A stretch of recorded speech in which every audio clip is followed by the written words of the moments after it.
Good afternoon. We have started the live stream on YouTube, and for our call-in users, this is a reminder that you were muted upon entry, and we will begin the forum at 4 o'clock.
Good afternoon. It is now 4 o'clock. Ms. Walraven, are you ready to go on the record? I am ready. We are on the record. Thank you very much. Welcome to the public forum regarding Tropical Storm Isaias. This forum will be held before Commissioner Berman and Special Counsel for Ratepayer Protection, Mr. Rory Landsman. Mr. Landsman, are you ready to begin? I am. Then you can call your first speaker. Good. Well, let me welcome everybody, and then I want to give Commissioner Berman an opportunity to say a few words, and then we will get to our speakers. Good afternoon, everyone, and welcome to this forum regarding potential damages and harm suffered by ratepayers, if any, as a result of Con Ed's performance in response to Tropical Storm Isaias. I'm Rory Landsman, the statewide Special Counsel for Ratepayer Protection, and I will be conducting this forum. On the afternoon of August 4th, 2020, Isaias struck New York, bringing strong winds and heavy rain that particularly impacted the Mid-Hudson Valley, New York City, and Long Island regions. Isaias caused extensive damage to electric distribution infrastructure that in turn led to lengthy outages for a substantial number of New York utility customers. Peak outages in New York State due to Isaias reached approximately 1 million customers, and roughly 1.5 million New Yorkers experienced power outages during this event. On August 5th, 2020, Governor Andrew Cuomo directed the Department of Public Service to investigate the electric service provider's performance in response to Isaias, including of Central Hudson, Con Edison, Orange and Rockland Utilities, and PSEG Long Island. As a result of that investigation, the Public Service Commission issued an order directing Central Hudson, Con Edison, and ONR to show cause why they should not be penalized and sanctioned for allegedly violating various obligations to ratepayers, including, among other things, allegedly failing to properly track Isaias and secure adequate staffing to promptly restore power, properly communicating with and receive complaints from the public, and properly ensuring the safety of life support equipment customers. Separately, the department urged the Long Island Power Authority to similarly take appropriate action in connection with PSEG Long Island's alleged failures to properly prepare for and respond to Isaias. And last month, LIPA filed a $70 million lawsuit doing just that. Accordingly, we seek comments on the following questions. How were you affected by the outages, including, but not limited to, concrete and measurable economic and material impacts, and physical, emotional, or social impacts? Did you receive timely, accurate, and adequate information from your utility company about what was happening before, during, and after the service outages? Did you attempt to contact your utility for information or assistance immediately before, during, or after the outages? And did you get the response you were requesting? Comments at this forum will be part of the official record and may be utilized by the special counsel as part of direct testimony admitted into the record in the above referenced proceeding. As I mentioned earlier, we have been joined by Commissioner Diane Berman, and I'd like to invite her to say a few words before we begin hearing testimony from the public, if she chooses. Thank you so much, Special Counsel Landsman. As he said, my name is Diane Berman. I've been a commissioner since 2013. I really find it very important to be able to be a listener to as many public statement hearings or public forums as I can. I have so far been a listener for all of the tropical storm public forums that have been held so far by Special Counsel Landsman. I look forward to listening to everyone's comments. Again, my role here is really as a listener. Thank you so much for being a part of it today, and I hope to listen very carefully. Thank you so much.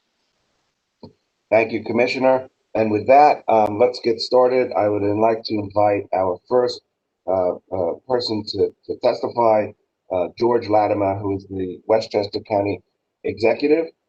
George, if you're there, you're welcome to testify by video or not to turn on your video, whatever suits you. If we can keep our testimony to about 5 minutes, that would be helpful. But if some folks need, if they feel to give a little more, we're happy to accommodate them. George, it's good to see you. Very good. Thank you very much, Special Counsel Landsman, my colleague from past days. It's a pleasure to be with you today, and also to know that Commissioner Berman is available as well, and those from the PSC staff that is holding this forum.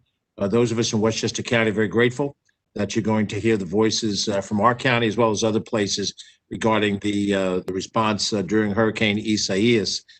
You will be hearing from a large group of Westchester officials led by Assemblywoman Amy Paulin, who is the co-chair of an organization called United Westchester, which was formed a few years ago under the aegis of former Assemblyman David Buchwald and our office to assess what happened in 2018 with the Riley and Quinn storms, to lay out some productive proposals to improve utility performance. And then in the report that we have just recently completed under the work of Assemblywoman Paulin and her team, the changes that we think are still needed and how it performed under Hurricane Isaias. Hurricane Isaias was not as dramatic as Superstorm Sandy or Hurricane Irene, but it had a very devastating effect on Westchester County. And in the brief 2 hours that it went through our county, it knocked out power and telecommunications to a large number of Westchester residents. And it took quite a number of days to restore what was knocked out in just 2 hours. I'm going to leave to Assemblywoman Paulin and a host of other officials that are going to be speaking some of the details that I know that the commission wants to hear, very specific proposals for improvement that we think are necessary to the utilities. And they will break it into two categories, part of which were subcommittees. Those that are the power utilities that serve Westchester County, which would be Con Edison and NYSEG. And Con Edison's service area is about 85% or so of Westchester County. NYSEG is 10 to 15% in the northern tier of communities in our county. And then also the two telecommunication utilities, Altice and Verizon. There are some other telecommunication entities that have a portion of Westchester, but Altice and Verizon are the two largest of the two.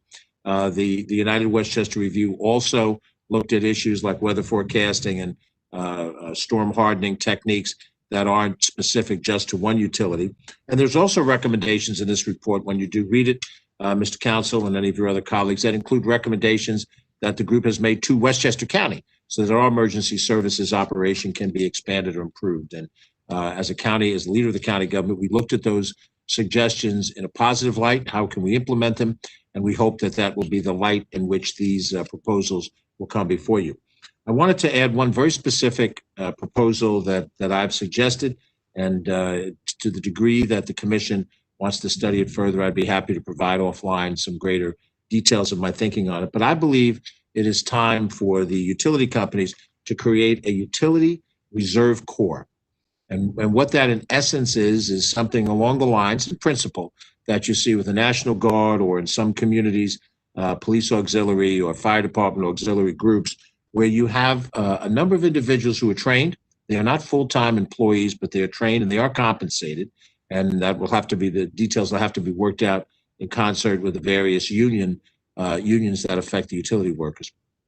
But a group of individuals who can be trained to, in the case of an emergency, be called into service to complement the existing workforce of the utilities. And I'll use, sort of very generic example. If a utility has on staff, as a dummy number, 10 teams of 3 people each, the Utility Reserve Corps would provide people who can work as an individual with any 2 members of a 3-member team, thereby expanding the total number of teams that can go out and respond to incidents.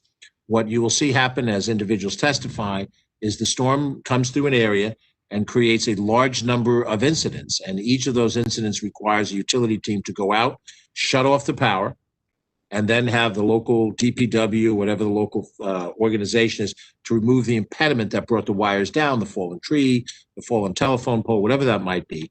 And then the utility company comes out the second time with a restoration crew bucket truck that reestablishes the power. And the most important element of restoration of power, once power is out, is the manpower available to help do those 2 functions. At the front end, the cutting off of power, and at the back end, the restoration of power once the impediment is out of the way. What we observed in the Hurricane Isaias, as we did previously in Riley and Quinn, utility companies do not have on staff sufficient manpower to do that with all of the different incidents that happen. When a storm comes through, it pulls down wires in this location and in that location and in other locations. And certainly in terms of Con Edison, which provides the greatest amount of coverage in Westchester County, that is the same utility that deals with the boroughs of New York City. So Westchester is a very small portion of the service area for Con Edison, and but yet at the same time we have some of the more open areas, suburban type settings where wires are strung in areas where there are trees and they come down more easily. So we think a utility reserve corps would help amplify the number of people that can be put on the ground, boots on the ground, to immediately work after an incident. We think it could be done less expensively than requiring the utilities to hire complete full-time forces, and it would act more quickly than the mutual aid system, which takes time for response from other states at a distance. But that's just one suggestion. Happy to discuss it in greater detail as the commission may wish. And I think you will see from your Westchester people who are going to be testifying a thoughtfulness that goes beyond just the anger that comes with the loss of power and the time waiting for restoration. Clearly, our constituents reach out to us. They reach out to town officials, county officials, state legislative officials, none of whom actually can order a utility to do anything. And yet their frustration expressed toward elected officials is palpable and real when power restoration is slow to happen. So anything that we can do through the power of the PSC to mandate some structural changes, most of which will be suggested by my colleagues who will speak, we deeply appreciate. With that, I will thank you for your time. Once again, very good to see the special counsel again, where we served once collegially in the State Assembly, and thank the Commissioner Berman, for listening to our points of view. Assemblywoman Paulin will follow me, lay out the game plan of the other speakers, and you will hear from some of our mayors and our town supervisors. And we thank you very much for your attention and for your follow-up as we try to go forward and avoid these issues in the future. Thank you very much. Thank you very much. And I want to tell you, I've got my copy of the United Westchester report, and appreciate the thoughtfulness that went into it. I don't know if the county executive is disconnected. If you're still there, George, Yes, I'm still here. Okay, good. Let me ask you a question, if I can. If you could talk to us a little bit about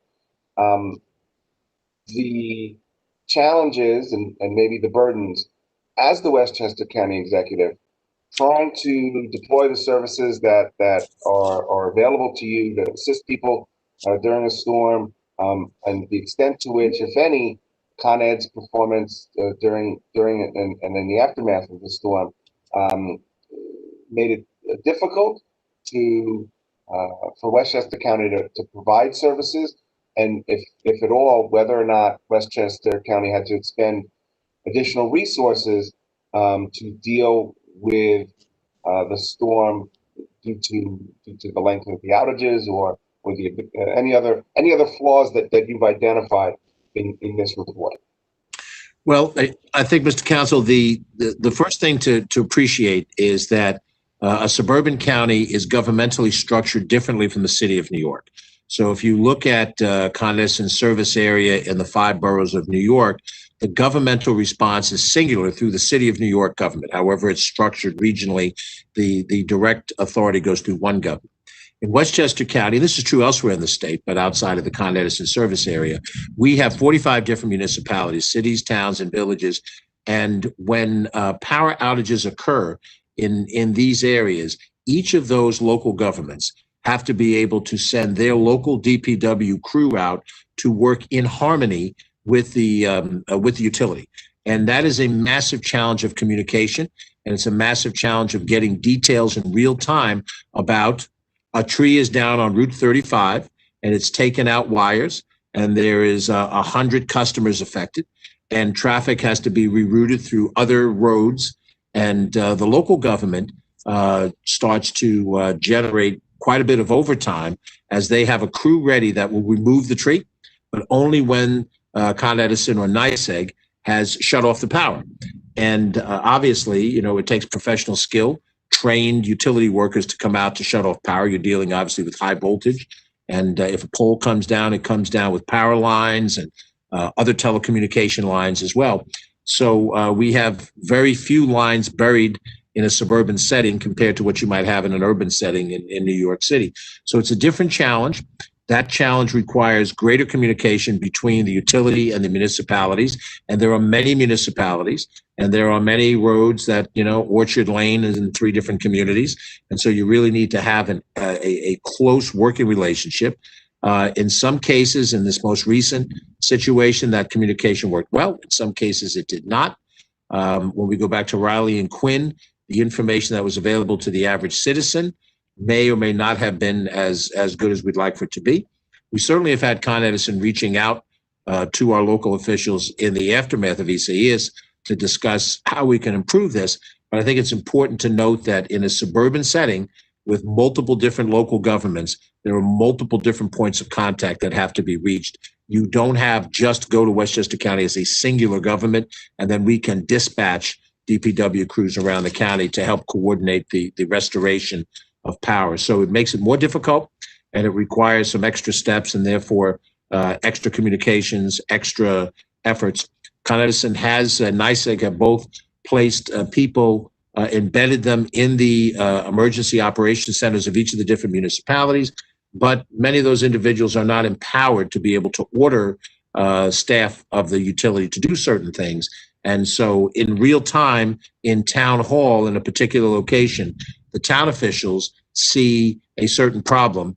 Even the liaison understands it, but the ability to move, manpower and technology around to solve that problem becomes difficult. It does generate cost for overtime. It does generate a host of other costs for materiel as well as men. And those costs are governmental. And then, of course, the concerns we have to clear roads because of emergency services needs to be able to restore power because people who need it on an emergency basis becomes essential. When we have a nursing home that's knocked out of power, obviously, if they don't have generation capacity, that becomes an important entity to put back online. So there's a host of different priorities that come. I don't want to cover all the ground that other people are going to cover, and I'm sure you can ask that question to some of my colleagues, and certainly the town supervisors yet to speak, or the city mayor will be able to give you more detail that might be more helpful to you in your study. Well, thank you very much. It's good to see you again, and really do appreciate you taking time to give us your views.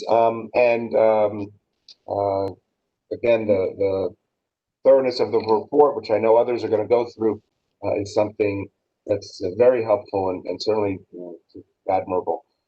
Let me let everybody know the way we're going to structure this forum. Con Ed covers 6 counties, the 5 boroughs of New York City and Westchester, and we're going to take a couple of speakers from each county, and there are about 35 or so individuals who've registered to speak. So if we could keep this thing moving, we have a reasonable chance of getting done this evening. So next, I'm going to invite Assemblywoman Amy Paulin to speak. After Assemblywoman Paulin, we're going to move to Borough President Gail Brewer of Manhattan and Congressmember Adriana Espaillat of Manhattan. And then from there, Borough President of Queens, Donovan Richards, State Senator Joseph Addabbo of Queens, then to Staten Island, Michael Cusick, Assembly Member, and Charles Fall, Assembly Member, and then to Brooklyn, Diane Savino, State Senator. So that just gives folks an idea of what the next batch of speakers look like. So with that, Assembly Member Paulin. Thank you. It's nice to see you again, and thank you, Commissioner Berman, for being a listener on this hearing. It's a time unlike any in our history. New Yorkers are facing a global health pandemic, which has brought about extraordinary changes to our daily lives. People are working from home, students are learning from home. Tropical storm Isaias made a terrible time much, much worse. This was exacerbated by the poor response of our electric and communication companies, with residents out of power and internet for prolonged periods. It is more critical than ever that we have reliable service from our electric utility providers. The United Westchester Group was originally formed in 2018, following the aftermath of storms Riley and Quinn, by my friends and colleagues, former Assemblymember David Buckwall and County Executive George Latimer. The group's efforts culminated in the release of a storm response report in March of 2018, which was used by the state legislature and the Public Service Commission to guide their review of the utilities. This year, in response to what was seen as continued failures in the aftermath of Tropical Storm Isaias in August of 2020, United Westchester reconvened to examine the failures of the county's electric utility and telecommunication companies in response to the storm.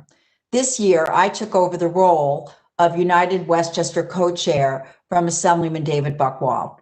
The municipal leaders and elected representatives who participated represent every level of government serving the people of Westchester. And I know you're going to be hearing from many of them, not all, many. This year's report has 42 recommendations and covers a summary of responses included in feedback questionnaires that were filled out by Westchester government officials in the weeks after the storm. In addition to that information that was collected through these surveys, United Westchester's executive committee members also formed 7 subcommittees to examine in detail the performance of Con Edison, the performance of NYSEG, the performance of the telecommunication companies, the crew management practices of electric utility companies, the use of weather forecasting by electric utility companies, the storm hardening and system resiliency strategies of the electric utility companies, and the relationship of emergency services between the county and municipal governments. These 7 subcommittees each held multiple meetings where they discussed these topics and met with relevant individuals to understand further the activities of those entities involved in storm response efforts in our county. Included among the individuals who met with these subcommittees were personnel from Con Edison, NYSEG, Central Hudson, and also we received information from the Congressional Research Service via the office of former Congresswoman Nita Lowey. In late August, I co-chaired, as you know, the state legislature's joint legislative public hearing examining power and communication failures during Storm Isaias. The hearing was the longest hearing ever in Assembly history. And we were able, more than 13 hours, and we were able to use that information gathered during that time to further the effort of the United Westchester Storm Response, which, as you have in front of you, is 96 pages long. Today, members of United Westchester, including chairs of these subcommittees, will present recommendations from our storm response report that are related to the performance of Con Edison following Tropical Storm Isaias. Some of these recommendations are directed at Con Edison, while others are directed at the PSC. We hope that these recommendations can lead to improved responses to widespread power outages in the future. Westchester has disproportionately been impacted. We have longer restoration times than anywhere else in the state, and it's time it needs to stop. So with that, if you have any specific questions, otherwise the people in the committee itself will be representing us in terms of the specific recommendations and some of the problems we occurred. Sounds good. I appreciate it. We're gonna rotate, like I said, through the counties that Con Ed covers. So we'll come back to Westchester and get into those details. Right now, I want to invite Manhattan Borough President Gail Brewer, if she is on the call, to testify. Gail, you're welcome to testify by video. If you're on by phone, by the way, you need to hit *3, which raises your hand, and then we will bring you into the room. So, Borough President Gail Brewer, are you with us?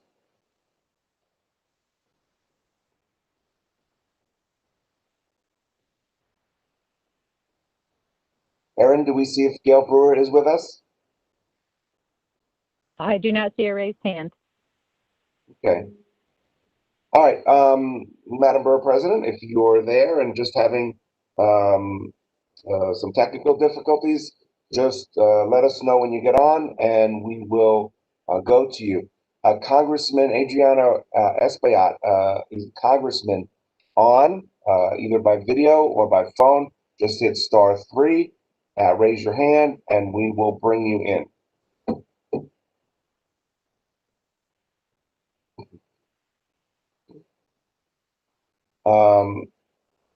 Okay, we don't see Congressman Espaillat yet. So, and I know people have crazy schedules, so we're going to move forward. We're going to move over to Queens. Is Donovan Richards, the borough president, our brand new borough president. Is he on the call and available to begin his testimony?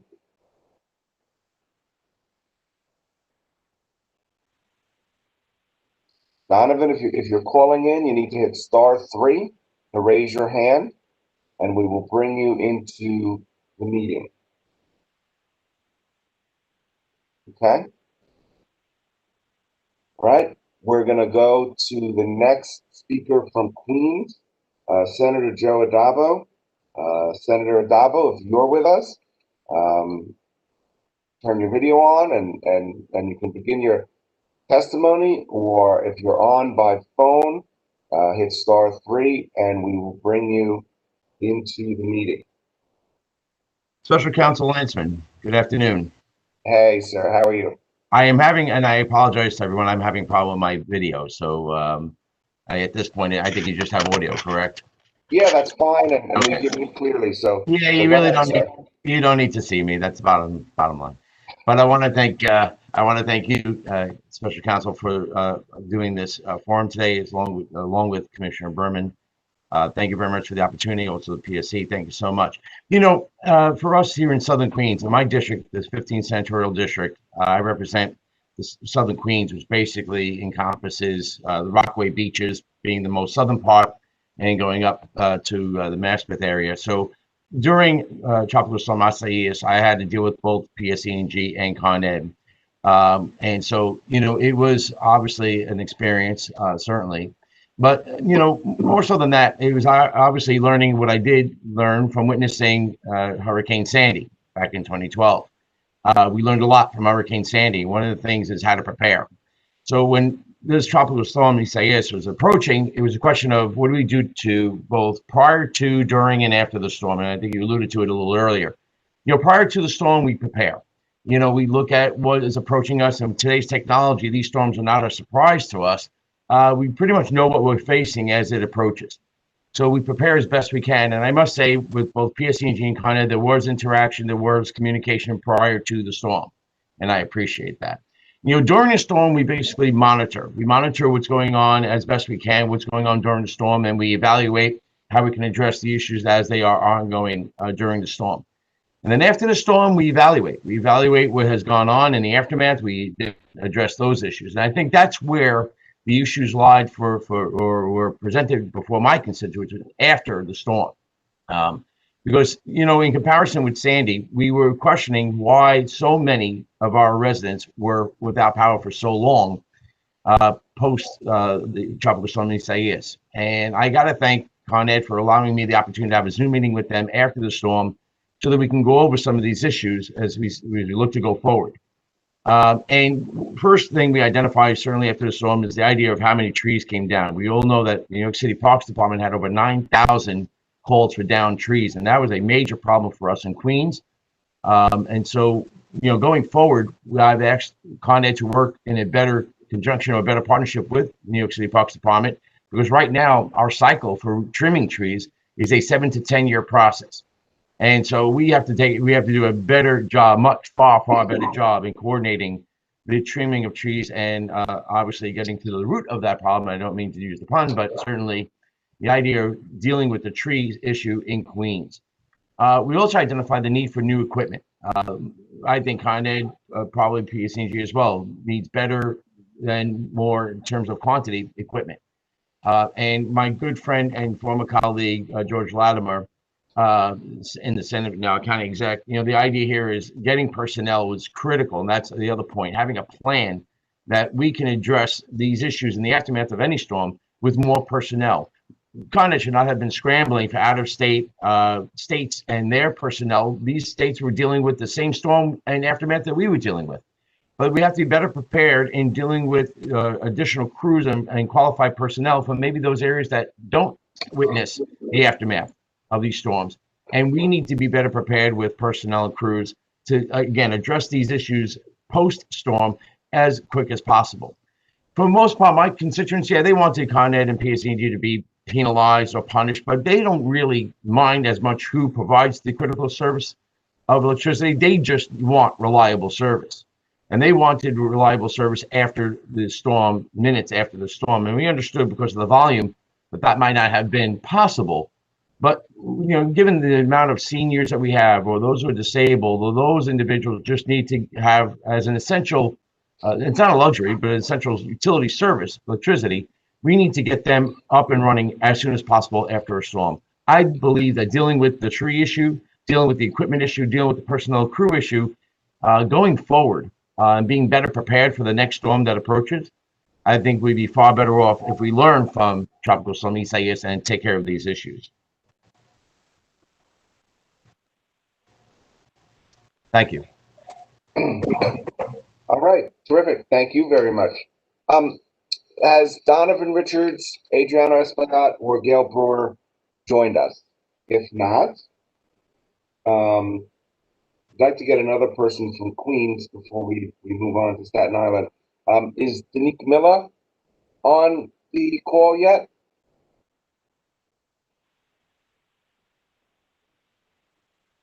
No, okay. I'll tell you what, our next Queens person just on the list is Barry Grudenchik. Barry, you ready to go?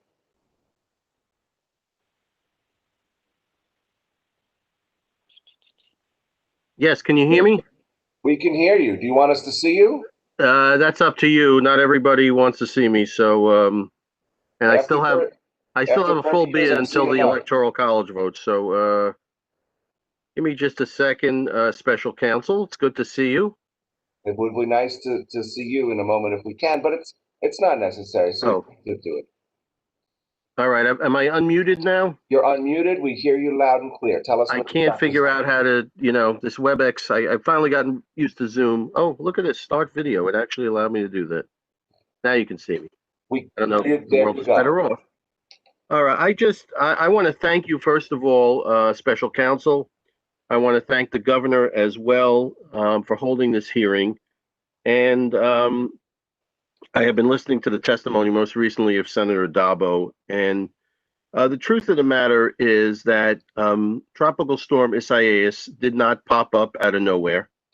This had been tracked for a long time by the United States Weather Service, National Weather Service, by private forecasters. This was big news as it made its way toward the United States and up the East Coast. And as you know, having lived in New York City and Queens for a long time, this is not the first storm that we have been disappointed in the performance following the storm of Con Edison. And I have maintained for a long time after this storm that while their response to me and my staff was very good in trying to cure the problems, they really did not. This storm wasn't going to Michigan. It wasn't going to Ohio or Kentucky. It did ravage the East Coast of the United States, but certainly Con Ed could have been better prepared with mutual assistance coming from Michigan or Ohio.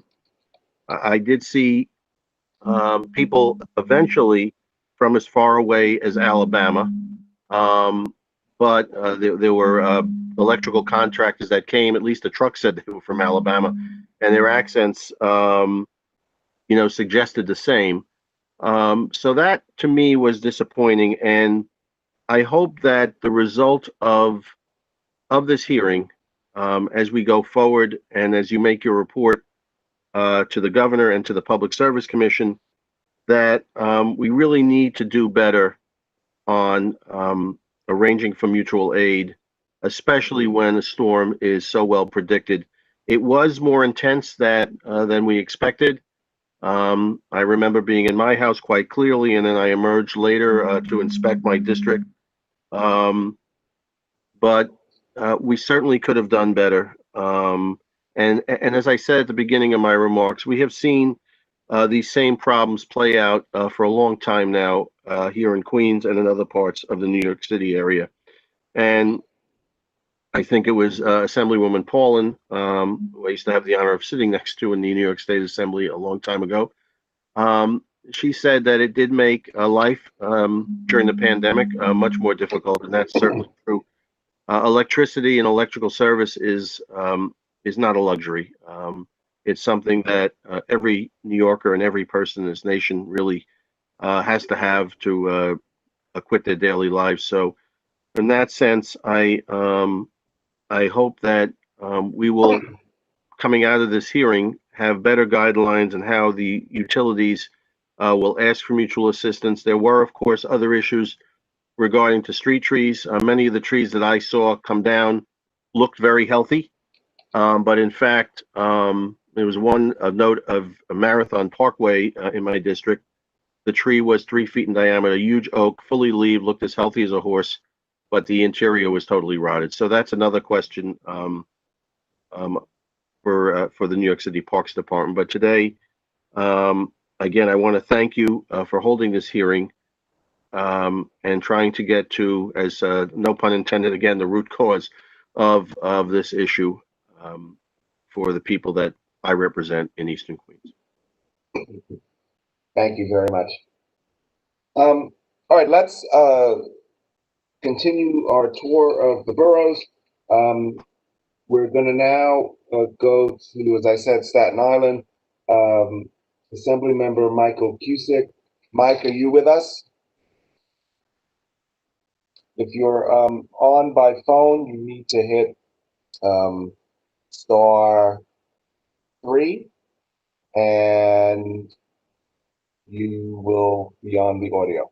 Mike Cusick? Okay. Next, from Staten Island, we have Assembly Member Charles Fall. Mr. Fall, are you on with us?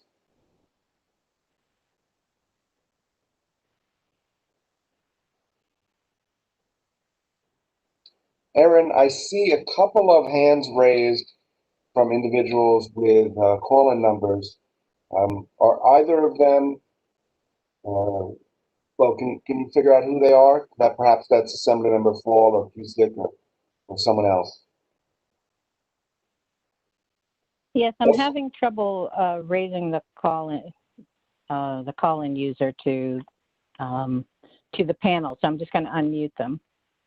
Okay. In the meantime, Barry, can you lower your hand? It's confusing us. Thank you. Good afternoon. This is Tom Lancero.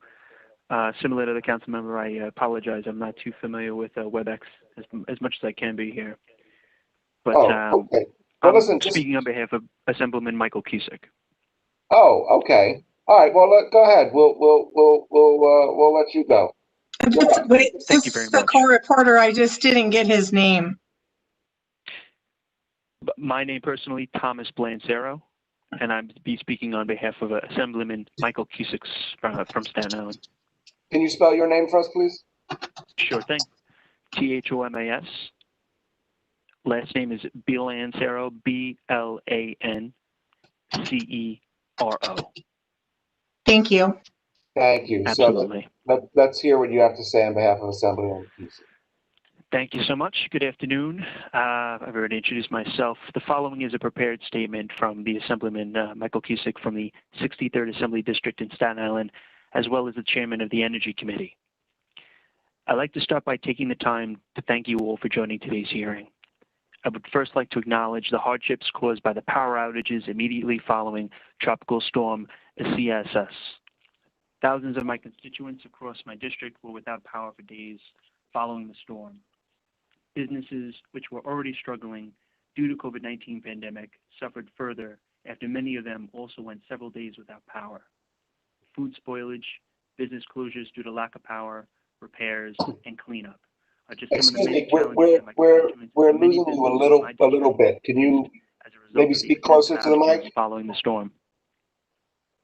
I'm sorry? We were losing you a little bit, just like you were distant. So if you could either hold the phone closer or whatever you're using, just try to speak up. Most certainly. Thank you. I apologize. Should I start from the beginning or? No. Go ahead. Okay. I'll go to the last line here. Food spoilage, business closures due to lack of power, repairs, and cleanup are just some of the many challenges that my constituents and many businesses in my district faced as a result of the extensive outages following the storm. Staten Island is often impacted more severely than any other borough by storms like Isaias due to the great number of trees in residential areas across the island. When a storm like this with sustained high winds tear through Staten Island, it leaves countless downed trees and mangled power lines in its wake. Following this tropical storm, a lack of coordination between Con Edison and the New York City Parks Department left downed trees blocking streets and sidewalks and resting on buildings and power lines for days, and in some cases even longer. The lack of clarity over jurisdiction and procedure for removing downed trees and repairing the affected power lines is a bureaucratic gray area which has very real implications for my constituents, their families, and their businesses. As we highlight the severity of the immediate impact of the storm in this hearing, it is also important that we call attention to the need for long-term solutions. In the months since the storm, I have been in contact with Tim Corley, CEO of Con Ed, to bring attention to the need for practical and permanent solutions to alleviate the impact of future storms like this one. Our discussions have focused on creating a pilot program of undergrounding power lines to eliminate the risk of downed trees causing major power outages. The primary focus of these discussions and all discussions going forward has been and will continue to be the safety of my constituents and the practicality and affordability of any potential solutions. It is essential that we explore multiple options and that all options explored be safer alternatives, which can practically be implemented without passing costs to the consumers. I look forward to continuing this dialogue and working towards preventing the need for hearings like this in the future. Thank you. Terrific. Thank you very much. Before we go on to, I understand Assemblymember Paul has a staff member on to read a statement. Is Borough President Gail Brewer or Borough President Donovan Richards on the call or on the forum with us? All right. All right, let's keep going in order. We want to do a couple of people from each borough. So is Assemblymember Falls a staff member on the call?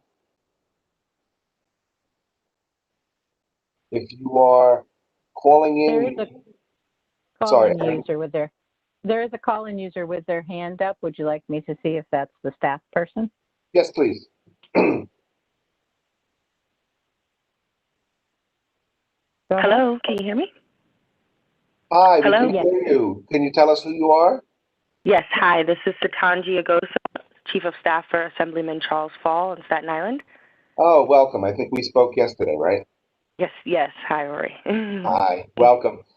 Yes, so we're doing Staten Island now. We just heard from Assemblymember Cusick's staff. So if you can tell us from Assemblymember Fall's perspective how things went or whatever you'd like to share with us, you're up. Yes, okay. Do I need to spell my name for? I think that would be helpful. Thank you. Okay, yes. So it's SETONJI, last name AGOSA. Thank you. All right, please begin.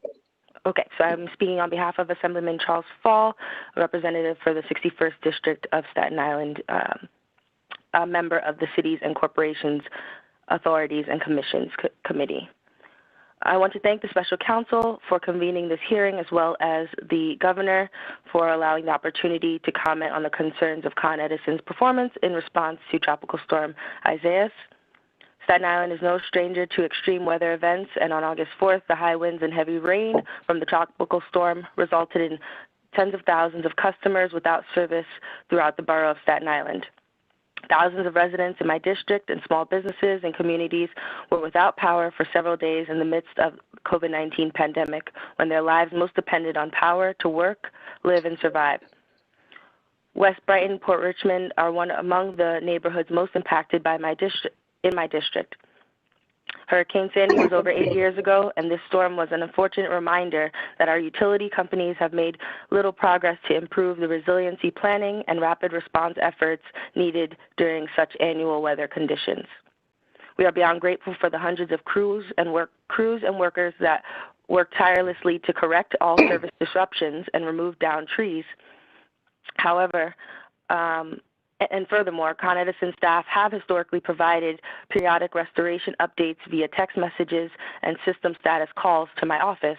However, Con Edison's own outage map, which is meant to provide customers with real-time updates on the status of outstanding customers without service, as well as customers who have been served, provided fluctuating information following the storm.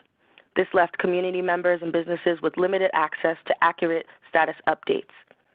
The public deserves to know what Con Edison leadership is doing to establish more resilient storm preparedness strategies that protects paying customers from experiencing several days without power and services, as well as an accurate timeline for when restored power will be restored for services. As a member of these committees, the cities, as well as the corporations, authorities, and commissions, I believe the public deserves more transparency and accountability from Con Ed, as well as other utility services, regarding their efforts to modernize its infrastructure and better support community safety. There's declining faith in Con Edison and utilities companies to deliver resilient services when it truly matters most. That real investment toward improvements must happen before we experience another storm like Isaias, and I look forward to working with the utility companies to make sure and ensure that that happens. Thank you. Terrific. Thank you very, very much. We appreciate it. I would like to go, is State Senator Diane Savino on the call with us? I don't see a hand raised from a dial-in. Is Senator Savino on video? No, Mr. Landsman, I do not see her, perhaps as a call-in user. Okay. All right. We'll keep moving through. I know people have crazy schedules, and we'll drop in later, and hopefully we'll be able to get to everyone. Is Councilmember Mark Jonai on the call from the Bronx?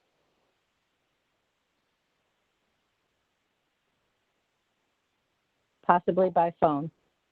Yeah. Mark, if you're on, you need to hit *3, and that will raise your hand, and then we can bring you into the forum. And if not, I know Mark was juggling his schedule, so he'll probably be with us a little bit later. All right, so that takes us now back to Westchester. And next we're going to hear, if she's available, Ivy Poole, who would be town supervisor for Newcastle. And then after that, Senator Shelley Meyer. So, Ms. Poole, are you available? Hi, can you hear me? We can hear you. Welcome. Hi, great, thanks. So thank you, Special Counsel Landsman and Commissioner Berman, for the opportunity to speak here today. I'd also like to thank and acknowledge County Executive George Latimer and Assemblywoman Amy Paulin. It's been a pleasure to serve on United Westchester, and on behalf of the residents of the town of Newcastle, where I serve as town supervisor, we are grateful for the leadership shown by the county executive and by the Assemblywoman and their urgency in addressing these critical issues. As the co-chair of the Con Edison subcommittee, I'm proud of the recommendations that are contained in our final report, and I urge Con Edison, the Public Service Commission, to thoroughly review the numerous and detailed recommendations that are included in the report. Two of the highlights that I wanted to go over today include, first, with regard to communications between Con Edison and local governments, we offer the following recommendation, electric utility recommendation number 6 in our report, for those who are following along. Con Edison should reassess the methods of communications with municipalities and other government officials, including implementation of a municipal portal for damage assessment and two-way communication, improvement of its municipal liaison program, and refinement of its intergovernmental conference calls. Con Edison should provide municipalities and other government officials with timely and accurate information regarding preparation in advance of the storm, and update municipalities on a regular basis as to the status of the damage assessment, make safe, and repair crew activities in those municipalities throughout the storm and recovery event. The company should maintain staffing and technology necessary to provide accurate and timely information to local governments for these purposes. And then sort of a corollary recommendation, and this is to the Public Service Commission. The Public Service Commission should audit the process and the methods by which electric utility companies manage communication with municipalities and with other governmental officials, including but not limited to the utilities' use of municipal portals for coordination between the municipalities and the utility, the use of the municipal liaisons, again, to coordinate recovery efforts with the municipalities, and the use of conference calls to brief the municipalities. The Public Service Commission should work with the electric utility companies to establish best practices for the management of communication with municipalities and other government officials. The second recommendation I wanted to go over is regarding life support customers, and we offered the following recommendation. And for those who are following along in our report, the United Westchester report, this is electric utility recommendation number 8. Electric utility companies should review their procedures for monitoring and maintaining service or facilitating alternative service for those individuals who are dependent on electric service to maintain life support, or are otherwise dependent on electricity to meet their critical medical needs.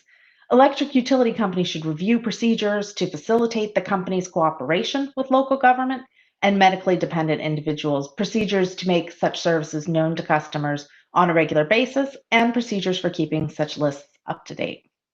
My co-chair, Jane Alkind-Eny from the town of Mamaroneck, will highlight some additional areas for improvement. Again, I want to thank you for the opportunity to speak today. And as I said when I testified at the joint public hearing that Assemblywoman Paulin referenced earlier, I stand by and offer my assistance and the assistance of the town of Newcastle if we can provide any additional information, anything we can do to improve the results next time. Thank you. Thank you very much. And if you have just a couple more minutes to stay with us, I'd like to ask you, you've described the problems, the shortcomings. You've offered recommendations for improvement. Could you tell us, as an executive of the town of Newcastle, as someone with direct hands-on responsibility for providing services, managing resources, what were the consequences of these shortcomings, the shortcomings in communications and the shortcomings when it comes to life support equipment customers? Sure. Well, the most immediate impact is on the residents of the community themselves, who, because of the lack of communication and the lack of accurate communication between Con Edison directly with the customers themselves, simply don't know how long and don't know how to prepare for how long they might be out of power for. I have joked with folks before that the town supervisor ends up acting as the de facto customer service representative of Con Edison, taking all of the community's concerns, listening to all of their complaints, and trying our best to facilitate some sort of relief for the customers. And so, throughout the storm event itself, just simply having better information in the hands of the residents would have made a huge difference in their lives and their ability to just plan. Do they need to leave town, especially in a circumstance where we're in the middle of a pandemic and people are working from home? Really being able to accurately assess when their estimated restoration time would in fact occur would have made a huge difference this time around. And certainly with regard to the critical customers, both those customers, I should say, who are on, life support and who are vulnerable residents who we've identified and needing to keep those lists up to date, as well as, and this is detailed in the report itself when you look through it, our list of critical facilities within the municipality, which we found fell short. We could not believe that once again, we were having to provide the same information that we've provided in the past about, where our pump stations were located and so on and so forth, so that we could get power restored to those critical facilities. So having a process by which we're updating that on a regular basis is something that, just seems intuitive and something we really should just get done. Terrific. Thank you very much. We really appreciate your contributions to this report and your explanation of the issues and your input at this hearing as someone who, again, has actual responsibility for the management of the town and the services that it provides. Next, we're going to invite Senator Shelley Mayer to join us. Senator, if you want to turn on your video, you can. Sure. Welcome to listen to audio, whatever works for you. Am I muted? I can't tell. We can hear you loud and clear. We can't see you, but that's up to you. But we can hear you loud and clear. I'm happy to be seen if I could find how to do that. Hold on. Okay. I don't start video. Okay, there we go. Thank you. Nice to see you, Special Counsel Landsman, and my former colleague, Diane Berman, Commissioner. Pleasure to see you. Thank you for the opportunity to speak at this public forum about the damages and harm caused by Con Edison because of its seriously unacceptable conduct during Tropical Storm Isaias. It hit our region hard, the storm, but it was hardly the worst storm we have seen or will see. Despite the fact the storm was anticipated, as you noted in your order to show cause, many Con Ed ratepayers were without power for well over a week and were unable to receive reliable information about the estimated time of restoration. I believe that Con Ed failed to obtain sufficient mutual aid resources in advance and prepare itself, and our constituents paid the price one more time. And while individual employees of Con Ed did their best, as you will see in my comments, their leadership failed us again, and the consequences of their actions range from inconvenient to dangerous, all exacerbated during a pandemic. I'm going to read from some of the complaints I got from constituents so you get a real-life view of what their experience. Here is one from Harrison. We lost power at approximately 2:15 on Tuesday, August 4th, after a transformer near our house blew out loudly. Farther up our street, an enormous pine tree fell and was hanging suspended by wires, causing widespread outages. I immediately registered my outage and saw my address on the outage map. I registered for text messages and never received anything of substance other than a cursory, "We will provide updates when available." I continued to call Con Ed daily. On Friday, after 3.5 days without power, a customer service rep assured me a crew had been assigned and should be expected within 12 hours. When nothing happened by Sunday morning, I called again and was told that had been false information. No crew had been assigned as of Sunday morning. I also was assured a supervisor would call me back. 4 hours later, no supervisor materialized. I called again, and eventually they had a supervisor return my call. She was amazing, and I would like to praise her to her superiors. Her name is Marie Sillis, and she'd be singled out as the sole person who gave complete information and was actually proactive. She assured me a crew had been assigned. She called me back twice throughout the day.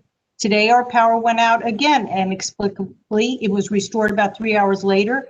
I called Con Ed and got no useful information. They were unaware of the outage. In short, I have spent 10 to 20 hours calling, writing, and imploring Con Ed to do something. I've used their Facebook page to convey displeasure at their lack of preparedness, lack of investment in infrastructure, and horrific communication. There was no information about restoration whatever until I happened to speak to a competent supervisor. Another of my constituents, Lawrence, had no power and could not get a reliable time for restoration, but his wife had life-sustaining medications which required refrigeration. Another low-income customer reached out to me because she had to wear a compression suit due to surgery. Without air conditioning, the heat and the compression suit resulted in irritation of her scarring. This shows how particularly burdensome it is for some residents who are unable to make alternative arrangements or go to hotels because of the cost. A constituent from Portchester was forced to remain in a healthcare facility because the facility would not discharge her until her electricity was restored because she needed electricity for life-sustaining equipment. Another customer from New Rochelle, her daughter had a chronic condition that requires electricity for her medical equipment. She's on the LSE list, but that just provides more robust communication. It does nothing to expedite the restoration. Particularly in a pandemic in which people cannot go to other locations, it is unacceptable to expect this particularly vulnerable population to make alternative arrangements. In frustration with the repeated failures of Con Ed to improve their responsiveness over the years, having dealt with them in the past in the Assembly, I introduced several bills, two of which are specific to today's hearing, S-136, increasing the penalties for electric service reliability violations to be 5 times higher than current amounts, and S-135, removing the requirement that public service law violations must be, quote, knowing for corporations like Con Ed and their officers. I heard loud and clear from my constituents, and I think you're hearing it today. This time, the Public Service Commission must take meaningful action to make sure the storm performance does not repeat itself. Our constituents and ratepayers have lost confidence in the system of regulation over these utilities, and many of my elected colleagues and myself have as well. Let us change that so we do not repeat the experience of Tropical Storm Isaias one more time. I'm happy to be a partner in any activities or actions to improve storm preparedness and responsiveness and accountability. I work closely with many of the fine employees at Con Ed. But in this case, and this is unfortunately the last time we should have to deal with this, their performance was simply unacceptable, and it really hurt individual consumers and ratepayers at a level that is not acceptable. Thank you. Thank you very much. It's good to see you again. And nice to see you. Next, Aaron, can we identify who the call-in user with the raised hand is? See if that's someone that we have passed over. or previously called? Mr. Landsman, can I just point out that I know my colleague Steve Otis, who works with me, was here on this list too, so I just don't want him left out. No, I appreciate it. And I see Steve's hand is raised. Okay, Unless he has an urgent need, we're going to get to him a little later in the list of Westchester elected officials. Westchester is very well represented this evening. So, so Assemblymember Otis, we see you. If you absolutely have to go because you got something else, let us know. Otherwise, we'll get to you. I promise. Mr. Landsman, the call-in user took their hand down. Oh, okay. So just so the Westchester folks know the order that we've been asked to do things in, and which we're happy to accommodate. We have Jane Ennie, the Deputy Supervisor for the town of Mamaroneck, Michael Sabatino, David Buchwald, Jonathan Lewis, Tom Roach, Nikki Lucas, Tom Abenante, Sandy Galiff, Mary Jane Shimsky, and Steve Otis. Those are the elected officials and their representatives, and that's the order that we're doing it in. If there's any problems with that, shoot me a text. My number is 917-363-9004, 917-363-9004. The number of people in this forum have that already. Shoot me a text and we'll try to accommodate you. But otherwise, that's the Westchester order, and we have 5 other counties rather. So now we're going back to Manhattan. If Gail Brewer and Adriano Espaillat are not available, is Assemblymember Inez Dickens on the forum with us? Assemblymember, if you are calling in, you need to hit *3 to raise your hand, and we will bring you into the forum.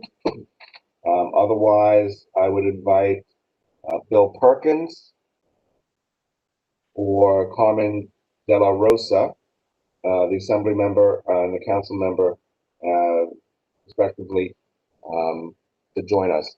I see Assemblymember De La Rosa, and I see a call-in user. Erin, can you just identify the call-in user? Ben Kalos, I see you. Yeah, I don't have a call-in user identified. No, bring them in and let's see who they are. I mean, it might be Gail Brewer. I don't know. Yeah, I am having a connection issue right now, so it's not showing me the call-in user. All right, so let's go to Assemblymember Carmen De La Rosa, and then we'll try to figure out what's going on with that call-in user. How's that? Assemblymember De La Rosa, you with us?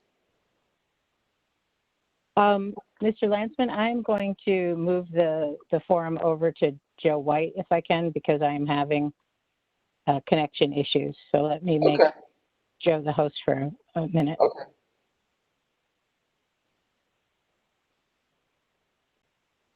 Joe, are you now the host?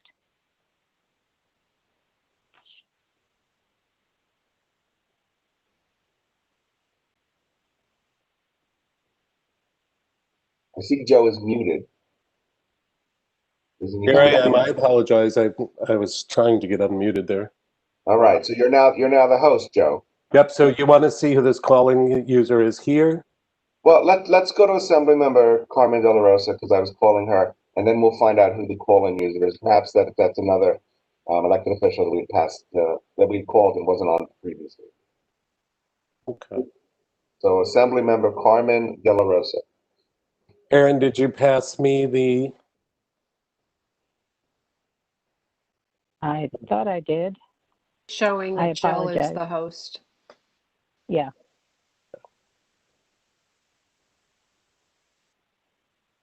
Oh, I'm Joe, not able to. Yep, I'm not able to unmute for some reason. I apologize. My system says it's reconnecting, so I do apologize. But were you able to transfer the host role to Joe, or that's not working? It looks like Nick Forst has the host. Yeah, it's not me. Oh. Nick, you've No, seized no, he's just, seized the host position. So you just have to pass so he has the presenter role, but I should be Yeah. able to unmute, and I'm not able to. yeah, it didn't let me transfer the host. So I just need, unfortunately, because of the connection issue. So give me 1 second and see if I can reconnect. I Oh. apologize. All right. Go off the record.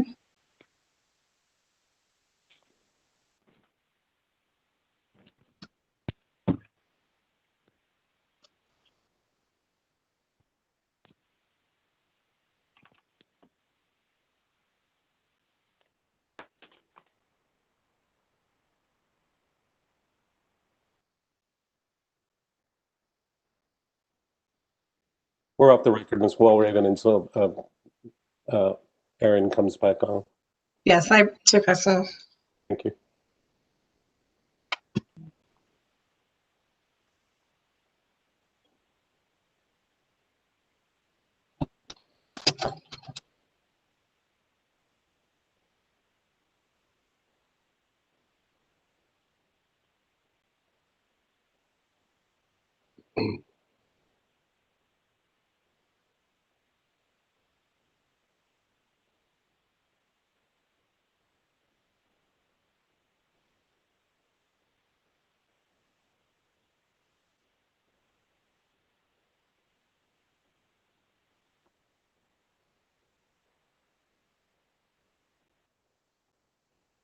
Erin, are you Trying- on?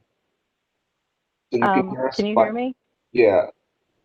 All right, I just tried to connect to a different system. So let me just, I just got to do my Is it token now. possible for you to make me the host, or you can't do anything until you reconnect? I can't do anything until I reconnect, but I think I've almost got it. So I believe. I see Jill Wasser identified as the host. Really? Go ahead, Jill. Jill, are you on the line? It reverted to Jill. It's not allowing me to make any change. So Jill, go ahead. Jill, are you on the line? Let me contact Jill. Yeah.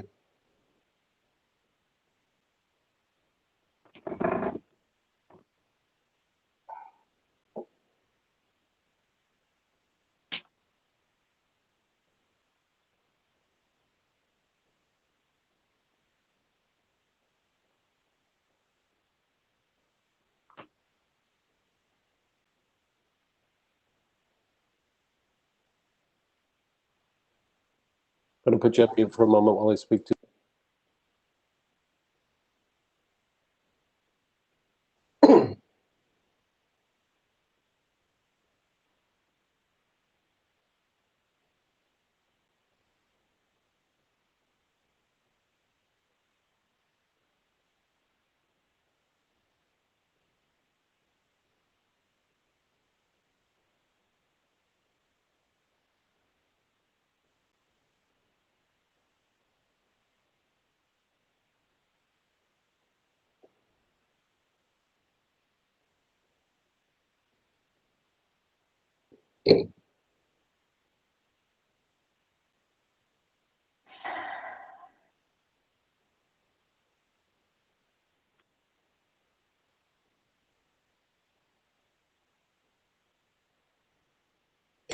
Erin's back in control. Okay. Thank you. Yep, Okay, great. I'm back. Erin, can you unmute Assemblymember De La Rosa?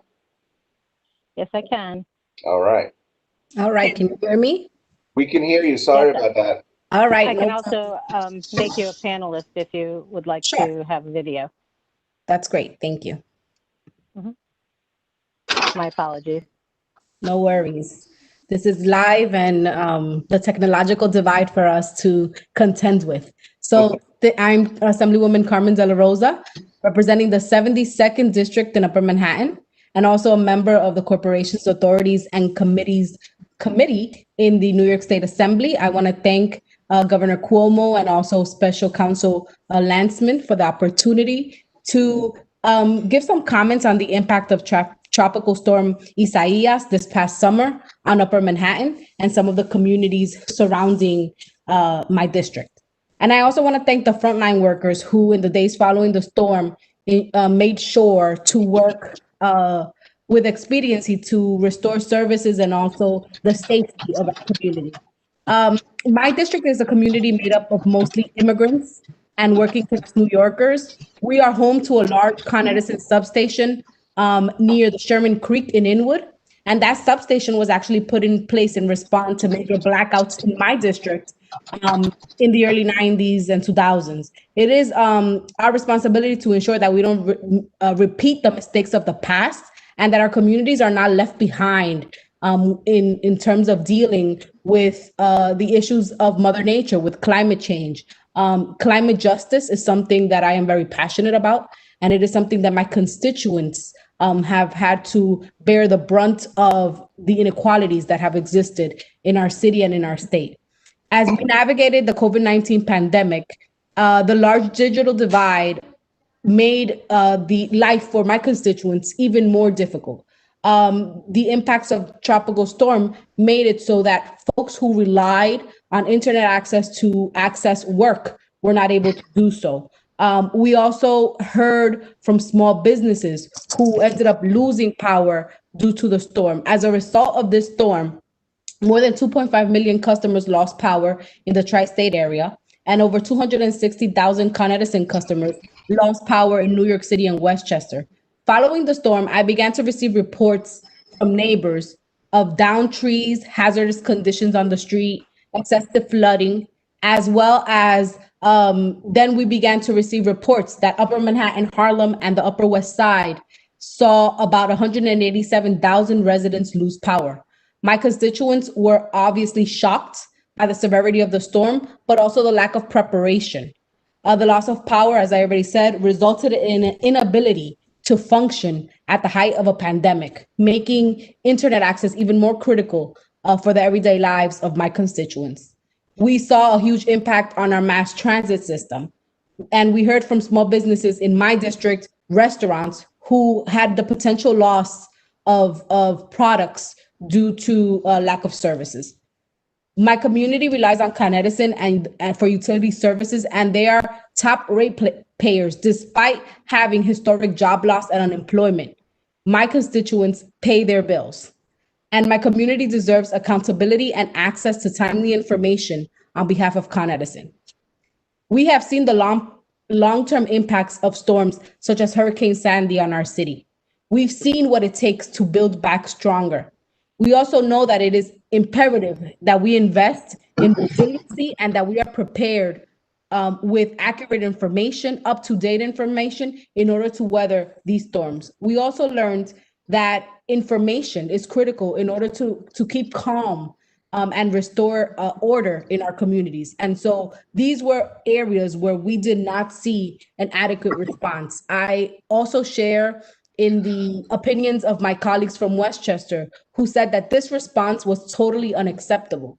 I look forward to working with the governor's office and within the assembly structures to make sure that we can build on the lessons that we've learned through the storm and better prepare for future storms and not have a repeat performance by Con Edison. Again, not repeating the mistakes of the past is going to be critical for rebuilding the trust that has been lost within some of our communities due to the response of this storm. I thank you all for the opportunity, and I look forward to working with you all to come up with some of the solutions necessary. Thank you. Thank you very much. And I appreciate your patience, so thank you as we dealt with our technical difficulties. Next, I think I understand, is Borough President Donovan Richards on the call. Donovan, if you dialed in, you need to hit *3 to raise your hand. This is Joe White. Can we have Janet mute her phone, please? Our court reporter needs to mute her phone. She seems muted on my screen. Donovan, are you on the call? Let's Aaron, let's bring in the call-in user and let's see who that is.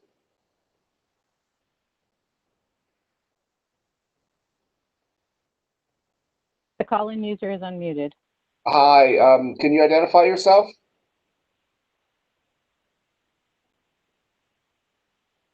It looks like Donovan's cell phone. Donovan Richards, are you on the call with us?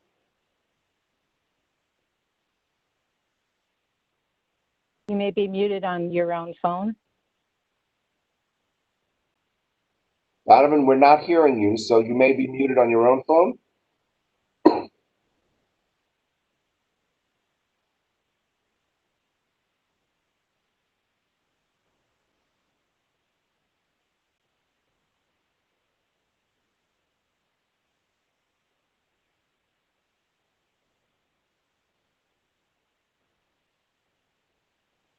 Do we have the 347-426 number? Is that what's you brought in, Aaron? Because that's Donovan.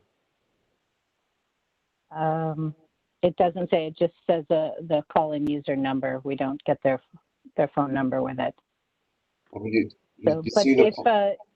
If the call-in user is having technical difficulty, they can call our 1-800 number, 1-800-342-3330, and we have somebody who can assist you.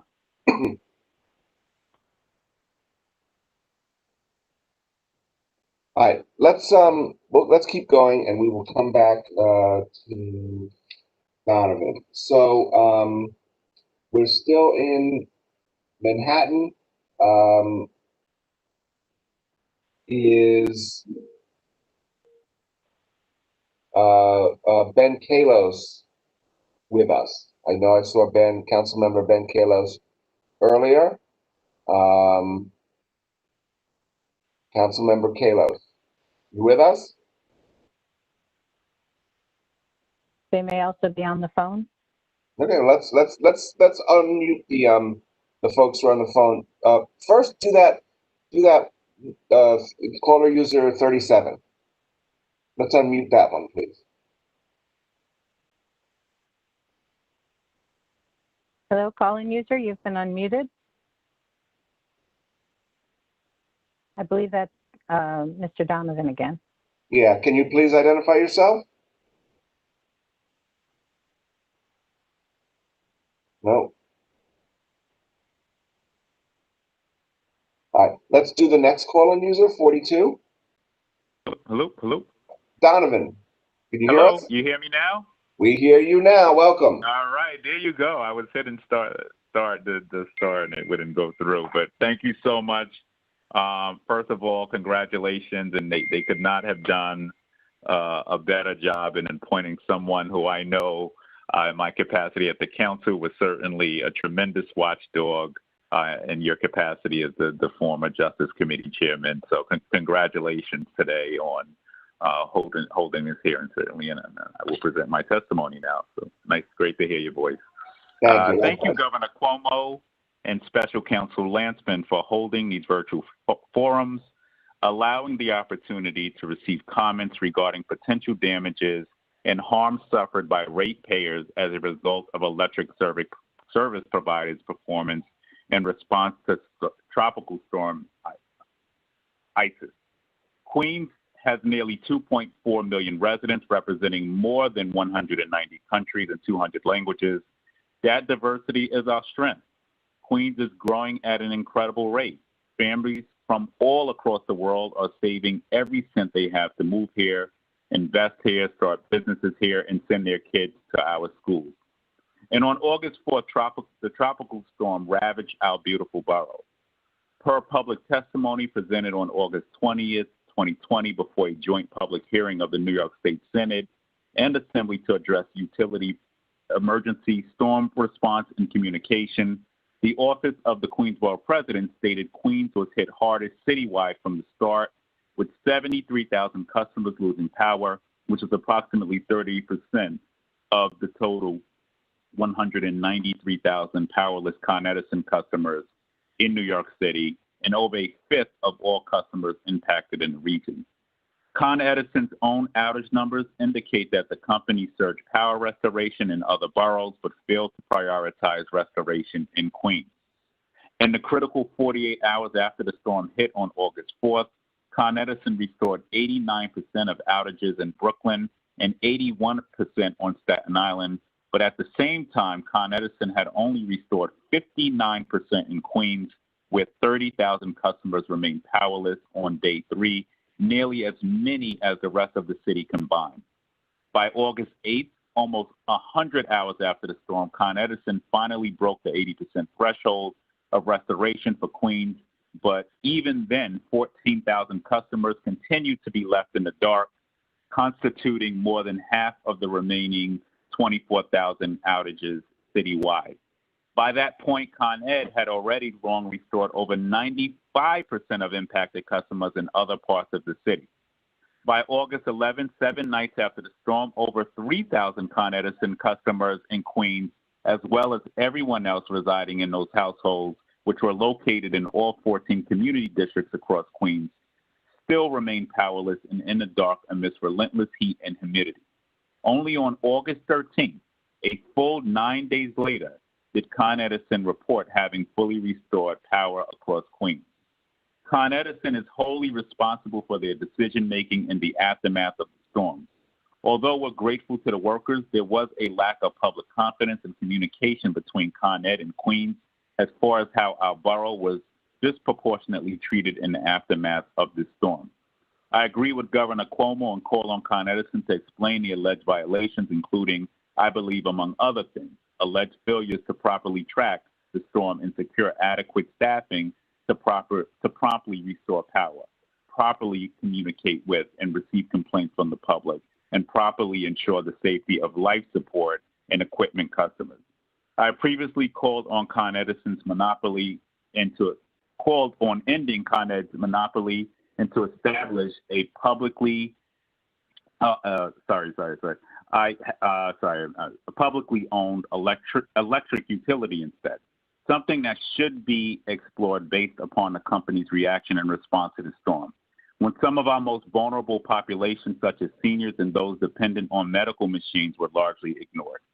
In response to the comprehensive investigation at the direction of Governor Cuomo, conducted by the New York State Public Service Commission, and the apparent failure of New York's electric utilities to adequately prepare for and respond to Tropical Storm Isis, Con Edison, Orange, and Rockland, O&R, and Central Hudson now face potential penalties totaling $137.3 million, with Con Ed and O&R also facing potential license revocation.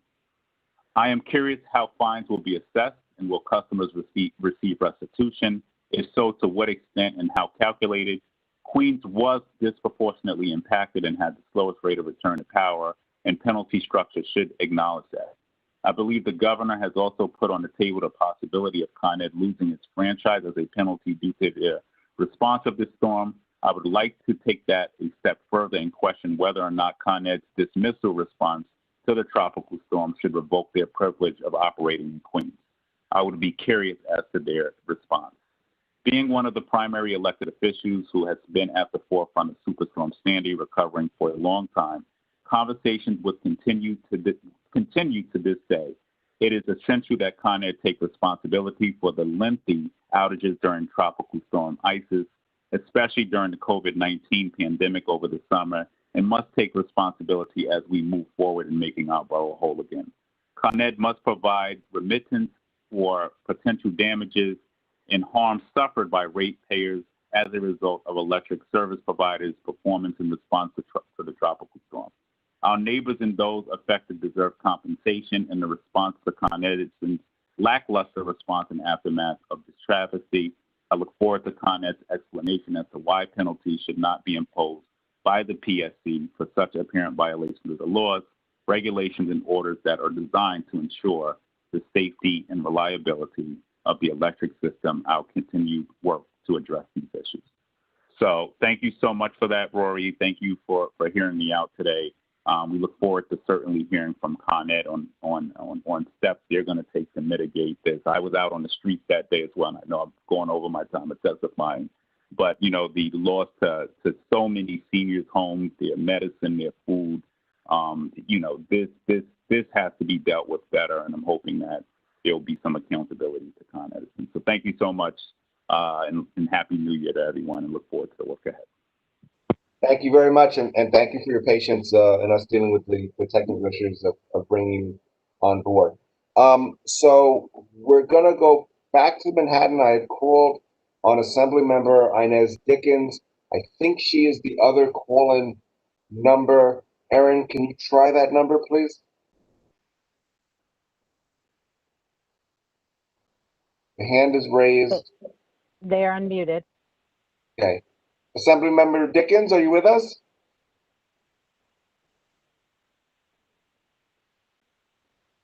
Or who is the individual that is just unmuted on the phone?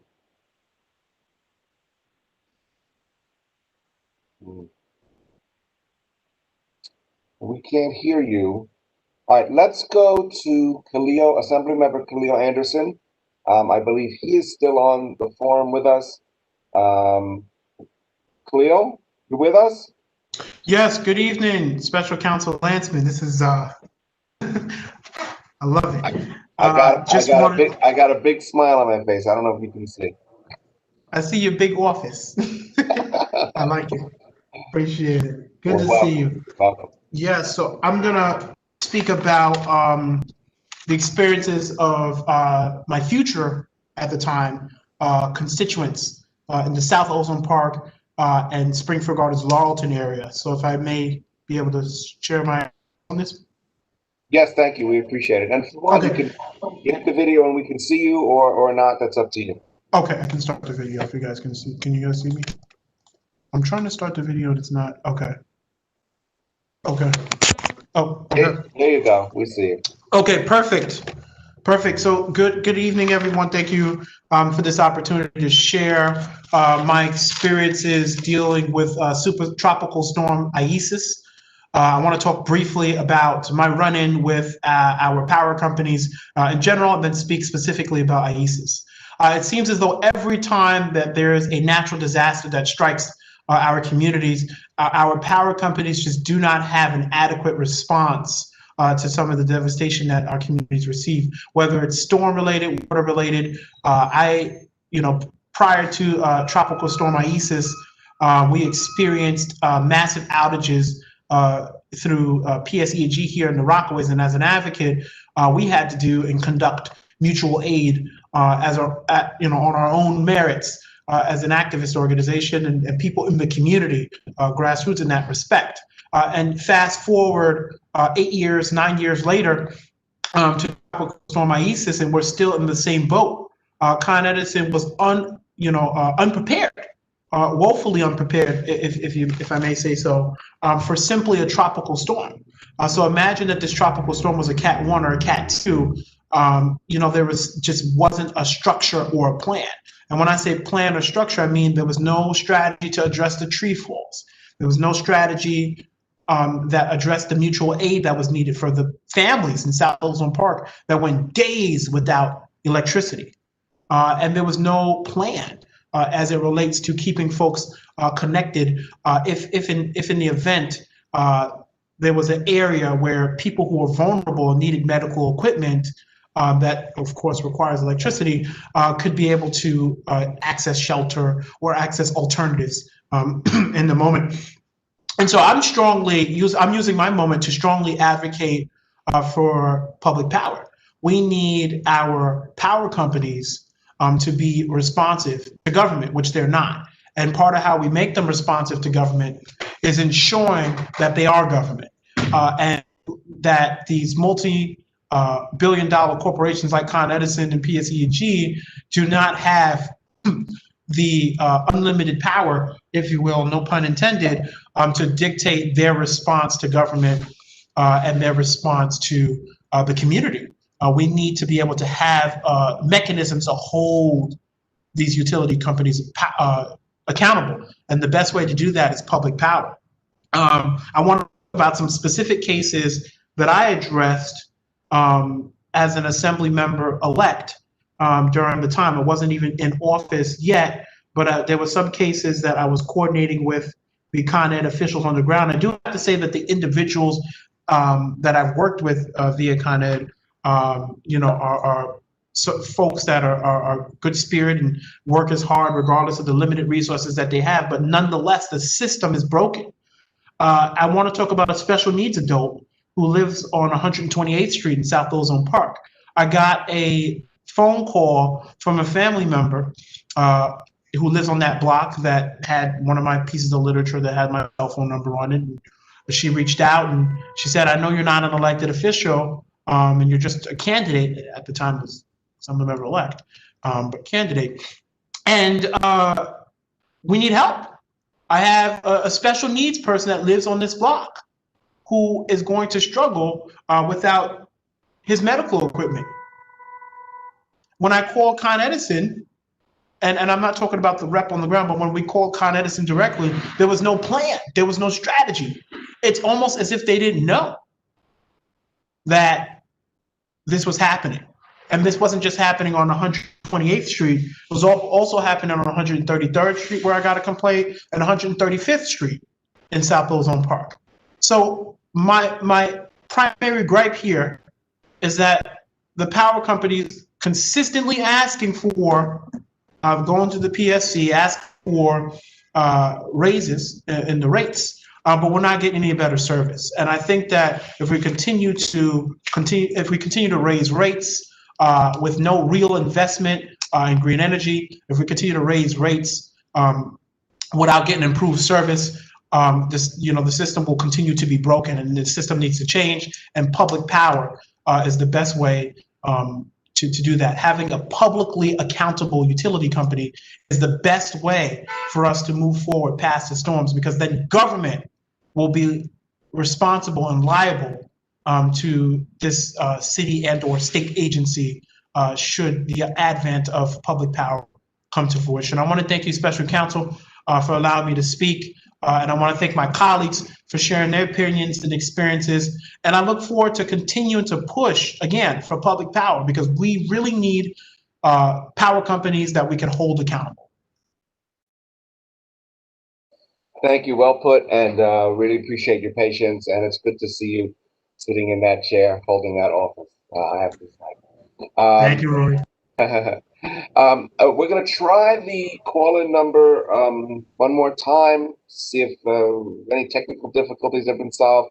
And then we're going to go back to Westchester, Jane Elkin-Eny from Mamaroneck, and Michael Sabatino from the city of Yonkers. But let's first try that call-in user. Can you hear us, call-in user? You're unmuted.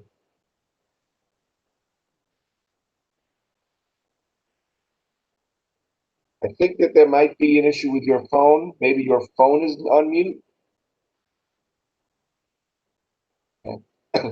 Well, we will keep trying as long as you're there. But for now, let's go to Ms. Eny, the Deputy Supervisor of the town of Mamaroneck.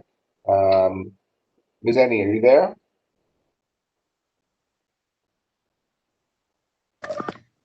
Can you hear me? We can hear you. Do you want to participate by video? You can do that, or if I can figure out how to do it, I'm happy to. Well, we can hear you loud and clear, so that's fine too. Okay, go. Hi. First, I want to thank you, Special Counsel Landsman and Commissioner Berman, for the opportunity to speak today.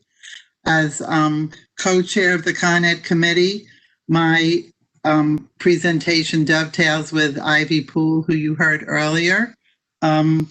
First, with regard to communication between Con Ed and residents, there were multiple issues. For example, the information on the Con Ed website and outage map was not always updated properly. Customers received inaccurate or out-of-date messages. This led to frustration among the residents as they had to make decisions for their family based on inaccurate information.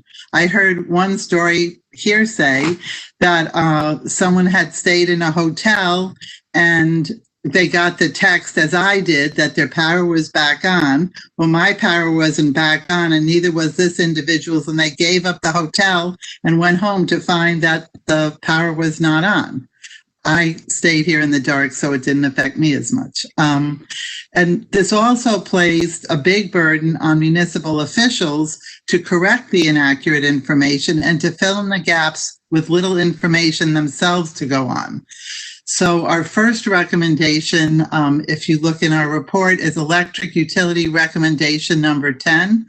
Electric utility companies should make a strong commitment to providing accurate information when communicating via text message, website, or phone communication to customers regarding the status, response, and restoration of services.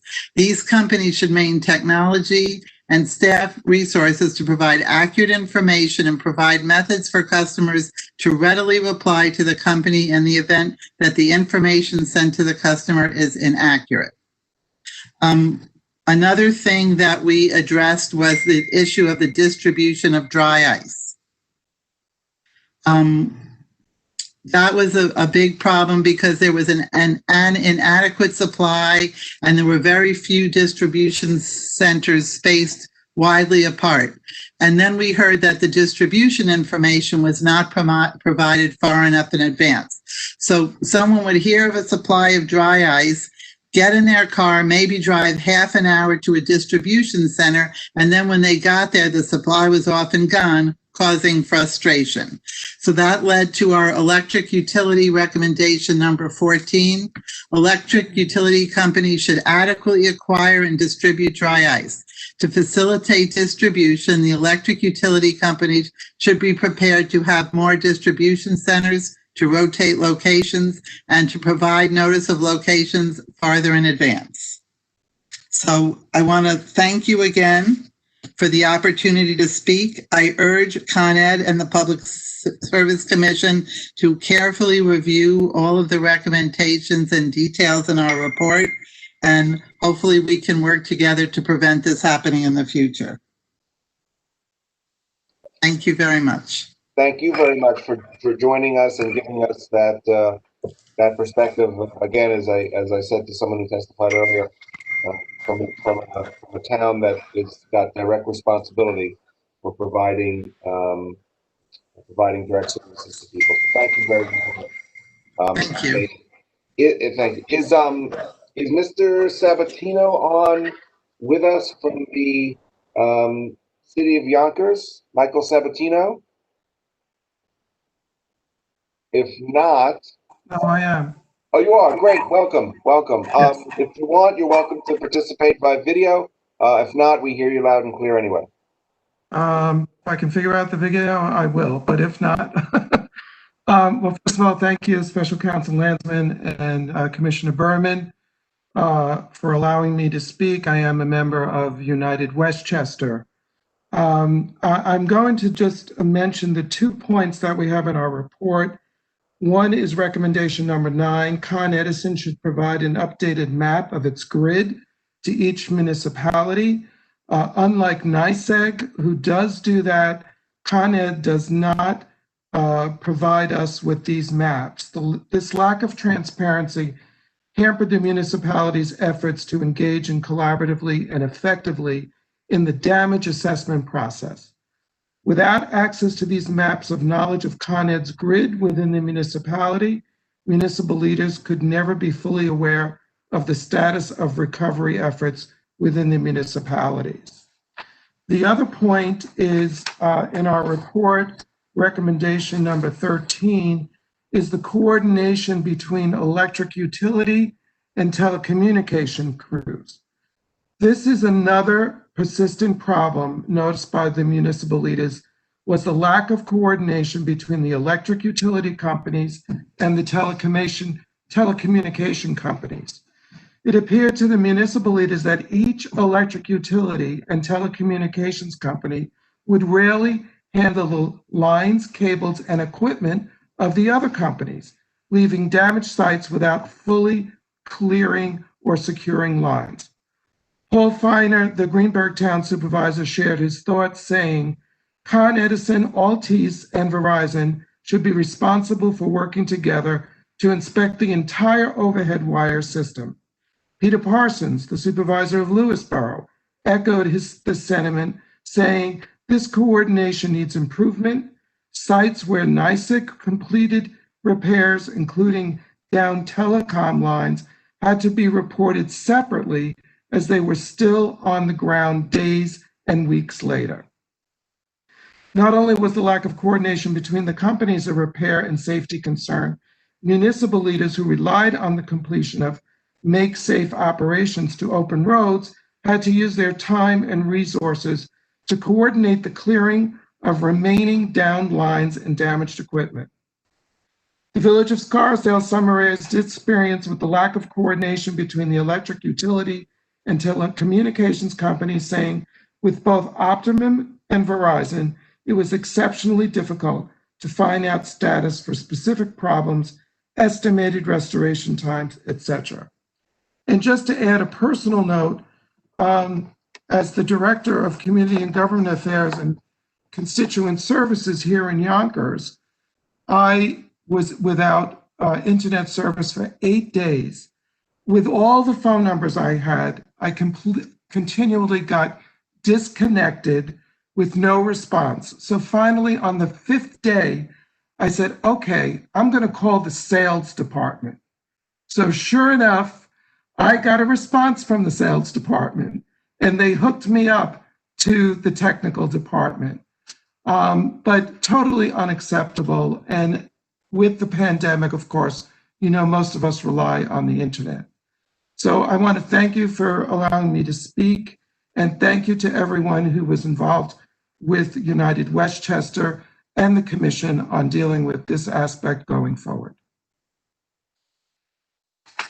Thank you very much. I've used that trick myself. Yeah, some miraculously, the sales department always has people available to take your call.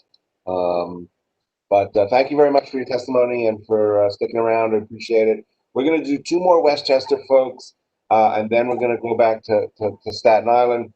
We're going to do Josh Cohn, who's the mayor of Rye, and then David Buchwald, former New York State Assembly member. And then, like I said, the plan will be to go back to Staten Island, and David Carr, who's the chief of staff for the minority leader in the city council. So, Josh Cohn, are you with us? I see you. If I don't see you, I see you on our list. You're unmuted. Can you hear us, Josh?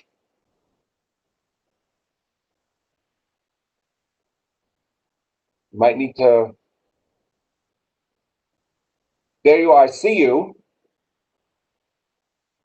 But I can't hear you, Josh. And you're unmuted on our side. Maybe you're muted on your end.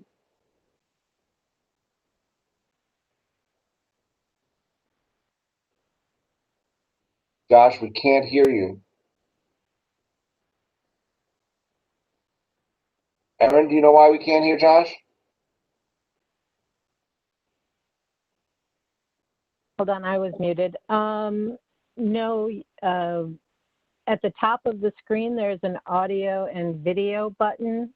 Josh, you might be able to click on that and see if that gives you an option to switch your audio. Because we see you, but we can't hear you.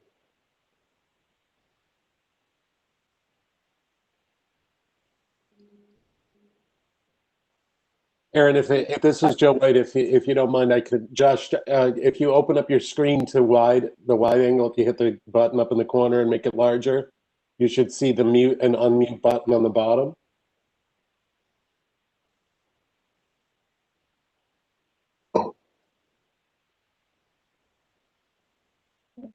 The other thing, while we try to sort that out, let's go to David Buchwald. And one last thing I was going to say is that if all else fails, you could call in to the forum and use the 1-800 number of 1-800-342-3330, and our staff can help you call in to the forum. Okay. All right, let's go to David Buchwald while we figure out the sound issue with Mayor Cohn. So, David, you there? Hold on. Hold on. There you're in. You're in. All right. Hello. Hey, we hear you. How are you? Good, thank you. I will try to start my video. I see the option. Can you see me now? We can. How you doing? Great. Good evening, Mr. Special Counsel and Commissioner and all the staff of the department. Appreciate you holding this hearing. By way of background, my name is David Buchwald. I was a fourth-term member of the New York State Assembly, representing 132,000 residents of Westchester County, most of whom were served by Con Edison. And in 2018, I helped form United Westchester, as you're hearing from this evening, reported on Superstorms Riley and Quinn. And we didn't think we'd be back just over 2 years later to the commission, but here we are. And I commend to all of you the 96-page report the United Westchester has written. But I'm here to speak to the weather forecasting section of that report, although I do hope that report becomes a formal document in today's proceedings. I was a co-chair of the weather forecasting subcommittee with Scarsdale Village trustee Jonathan Lewis, who you'll be hearing from later this evening. I'll focus specifically on the electric utility company recommendations that we had. Those are electric utility recommendations numbers 1, 2, and 3. But more generally, just to start, I think it's fair to say that there is no doubt that weather forecasting is at the heart of storm preparedness. But, and I cannot stress this enough, it is because it is crucial for evaluating utility companies. It is not reasonable just to prepare for the storm that you forecast. To do so is to assure yourself of great failures on occasion. This is because weather is inherently unpredictable. So any system that relies on a single definitive forecast, even if that forecast is produced with awareness of other forecasts and models that are out there, is creating a single point of failure for utility companies' response. Our report delves into the variety of different forecasts and approaches used by utility companies, and coming out of those analyses were 3 electric utility company recommendations. And to summarize them, they're written in full in our report. Number 1, each electric utility company should analyze the weather data it utilizes to determine the accuracy of that data. To the extent that an electric utility uses data and forecasts that differ from those of the National Weather Service, the process for making the decision to use that data and the resources and staffing applied to it should be explained in an annual report. That report should be made public and sent to the Public Service Commission. Con Edison in particular should utilize a more collaborative, multi-layered, process-driven approach when assessing the output of its weather forecast and impact models. Electric utility recommendation number 2, in advance of future storms, Con Edison and NYSEG should provide all of their storm-related weather forecasts, risk assessments, and impact analyses that are Westchester specific to the appropriate Westchester County leaders and members of the County Emergency Operations Team. And electric utility recommendation number 3, electric utility companies should benchmark the accuracy of their weather forecasts to those of the National Weather Service, as well as the forecasts used by other utilities. As part of this analysis, all utilities should analyze sources of error and generate process improvement plans explaining how models have been revised to address errors in prediction. Those plans should be included in the annual report mentioned in electric utility company recommendation number 1.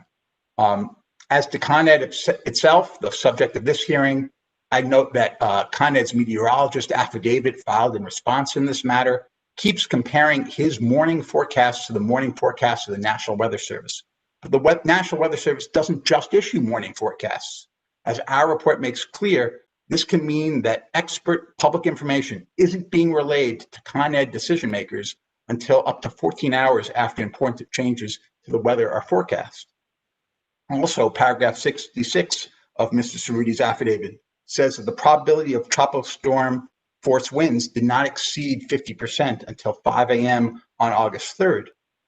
But at 7:13 p.m. on August 2nd, the night before, the National Weather Service issued a tropical storm watch for all of New York City and Westchester. These are just some specifics, though.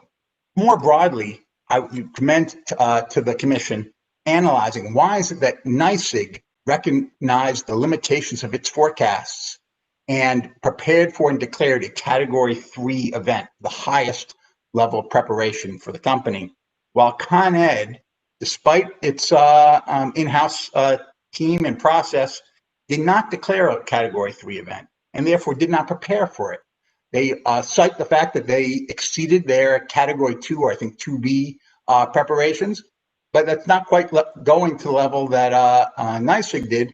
And I think fundamentally this commission needs to grapple with how utility companies incorporate their weather forecasts into the rest of their preparations. It's not just enough to relay the accuracy of your forecast, because fundamentally decisions are much broader than that. And in any case, for the reasons aforementioned, I think there's a lot of questioning as to that accuracy. So I tremendously thank this commission for holding the hearing.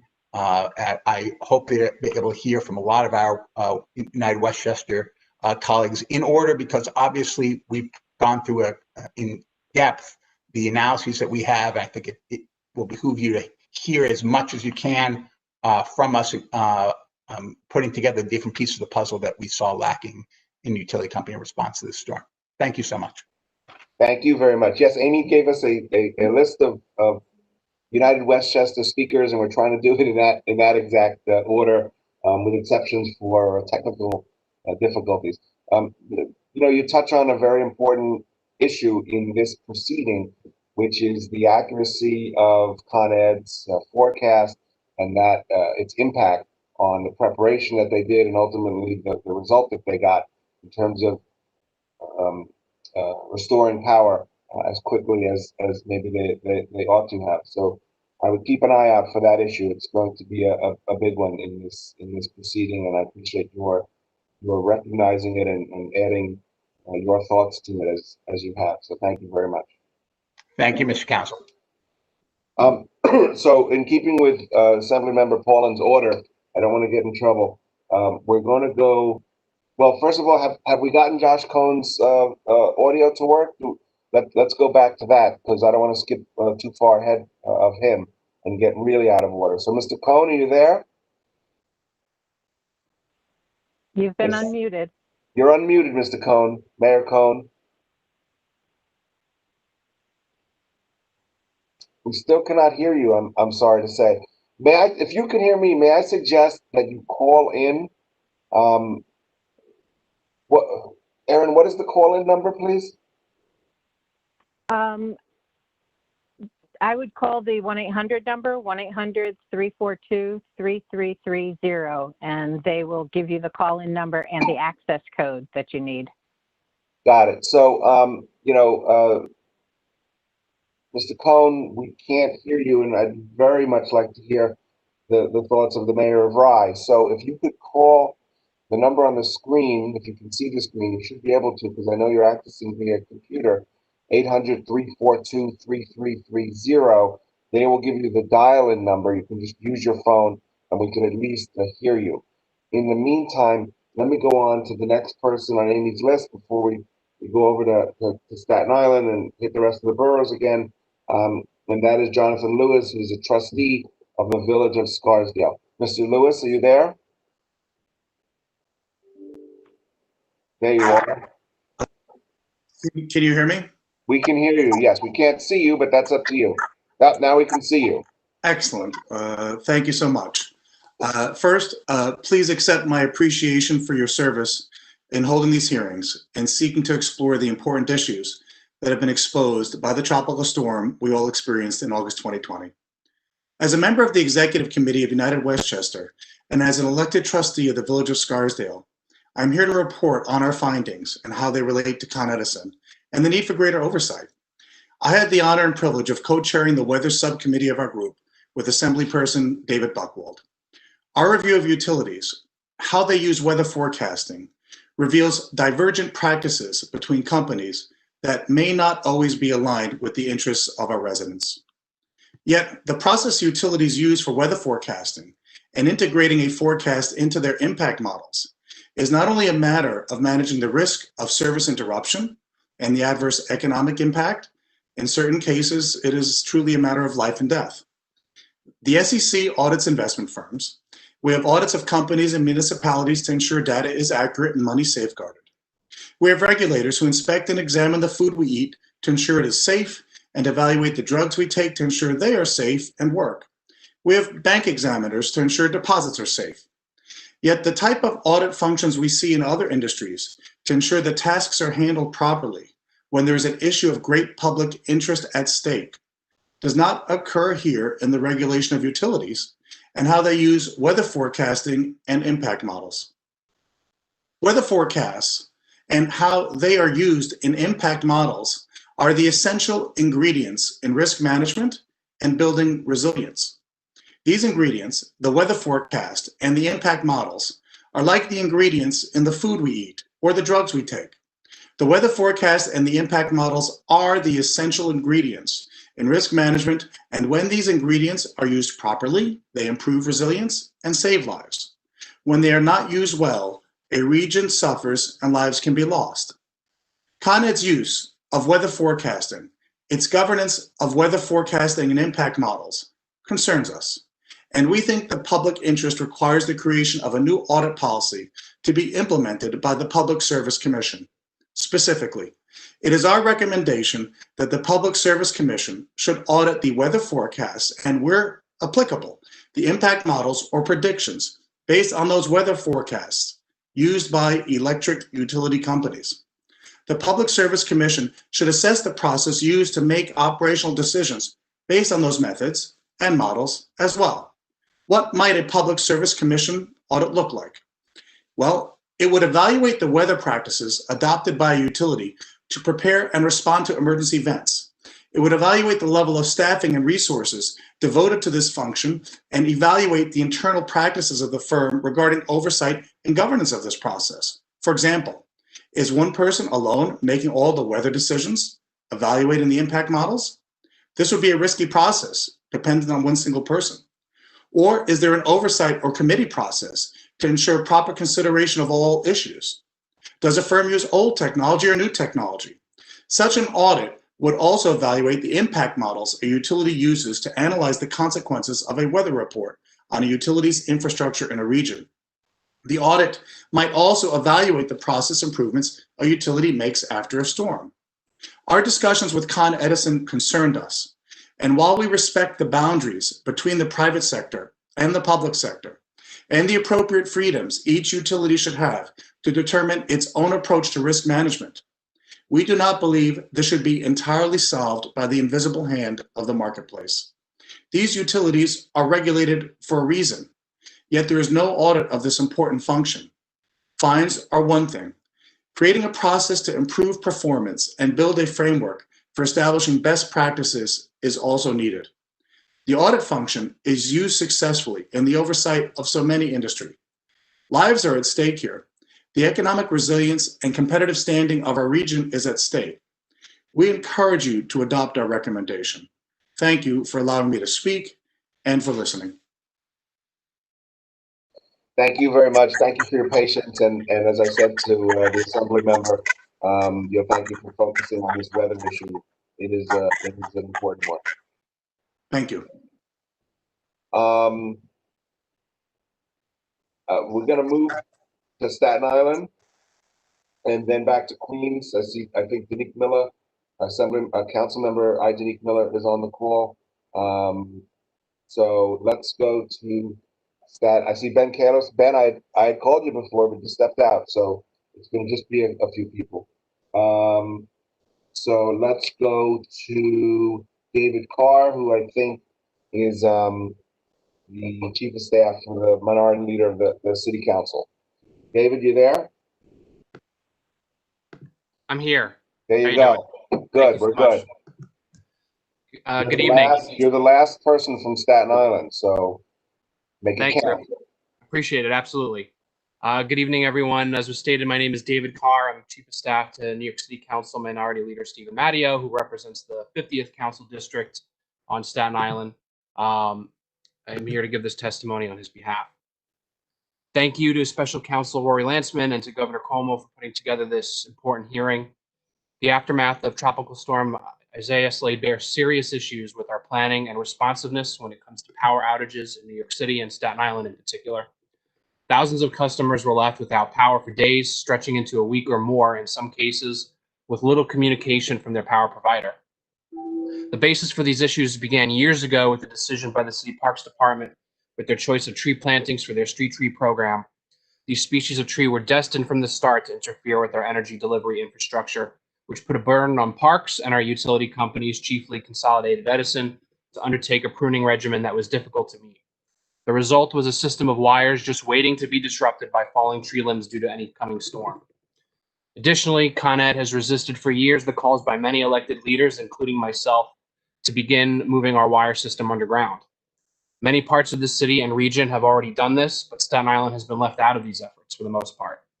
That is why we need to begin a comprehensive plan to move wires underground in our communities and neighborhoods to safeguard our energy and utility delivery for area residents. Finally, we come to the most egregious problem of all, communication and restoration. As has been stated, many customers were powerless for days, leading to spoilage of food and medications, a lack of power for home medical devices and home cooling systems in the middle of a very hot summer, and a number of other inconveniences at a time when residents were still being encouraged to stay at home during the ongoing pandemic. To add insult to injury, Con Ed was not effectively communicating with customers or with their elected officials. At one point, I even had to go down personally to the local command center at the Staten Island Mall to try to get answers because I did not have any to give constituents myself. The power outage map, which has increasingly become a reliable point of information for the public, had the estimated time for restoration removed so that residents had no clue how close they were, or rather were not, from having power back in their homes.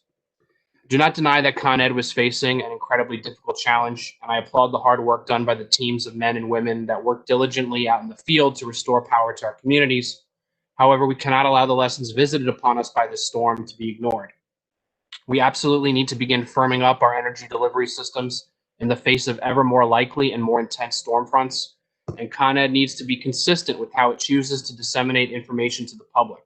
It cannot reverse course on established methods in the middle of a crisis, which only fosters confusion and mistrust. It has to be open and transparent with local elected officials who can get information out quickly, try to calm their constituencies, and set reasonable expectations for service restoration. I look forward to working with the governor, various agencies at state and city levels, and Con Ed on how we can prevent the situation we saw after Isaias from occurring again. Thank you for your time and consideration. Thank you very much. And my regards to your boss. Absolutely. Thank you. Thanks. Okay, next is Councilmember Idanique Miller on the call. We'd love to hear from him. Have another voice from South Queens.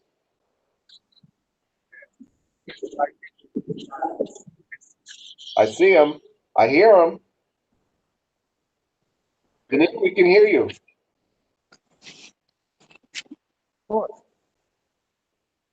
Danique, you there? We can kind of hear you.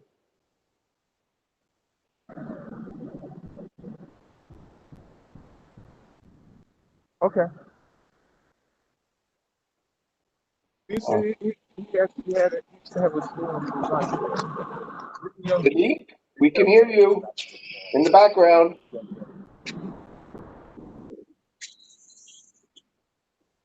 All right, let's come back to him. I think he's on another call, and let's is Costa go keep staying in Queens? Is Costa Constantinides on the call, a council member? Perhaps by phone. Okay, Costa, if you're on the call, please hit *3, raise your hand, and we will get you in. In the meantime, Kevin Alexander, who's the president and CEO of the Rockaway Development Corporation. Mr. Alexander, are you with Mr. us? Landsman, I do see a call-in user who raised their hand. Okay, so let's see who that is. It's Josh Cohn. Oh, all right, Mayor Cohn, Drive. you made it. Yeah, it's been a trip, but I'm glad to be here. Well, we're glad Thank to you have for you. your So, patience. no, thank you. I apologize for all the technical challenges. All right, tell us what we need to know. Okay, I'm Josh Cohn, Mayor of the City of Rye and a member of the United Westchester Executive Committee. My thanks to the Special Counsel, to the PSC, and to the Governor for holding this forum, and my thanks to Assemblywoman Paulin and County Executive Latimer and my other United Westchester colleagues. I've been asked to read United Westchester's Electric Utility Recommendation 11 as it pertains to Con Ed. That is a single sentence. Con Edison should improve management of and communication with Con Edison employed personnel in the field and with foreign crews, including mutual aid and contractors. However, that recommendation is paired with PSC Recommendation 3, and that recommendation is the Public Service Commission should audit the process that electric utility companies use to acquire, coordinate, and manage foreign crews, including mutual aid and contractors. Further, the Public Service Commission should develop best practices for the electric utility companies to use as a model to follow for coordinating these foreign crews. By way of overview of the background to Electric Utility Recommendation 11, our collective experience has been that Con Ed routinely failed to have the right crews in the right places on a timely basis in the aftermath of Isaias. This problem began with a lack of cut and clear and make safe capability, transition to restoration crews misassigned or waiting long periods for assignments, and then long delays in turning on power after repairs were actually successfully made. The lack of common understanding of facts on the ground throughout the Con Ed effort, from the crews doing the work to those in the control room, was obvious. In my own city, we constantly checked and rechecked status and goals with Con Ed at the bottom of the Con Ed work chain through our liaison and through our governmental relation contacts at the top. This to ensure that information was accurate and was moving properly through Con Ed to get the job done. There was more than one time when we found that either the people in the control room didn't know what the people on the ground knew, or vice versa. In our investigation, it appeared that other utilities do all this better than Con Ed. They get the right crews to where they're needed, they don't waste their workers' time, and they move faster to understand and respond to the confusion a storm may leave. It's time for Con Ed to catch up or get out of the way. Public Service Commission, I implore, as I in a previous hearing implored our state legislators, make change here. Make storm recovery work. People will suffer needlessly if you don't.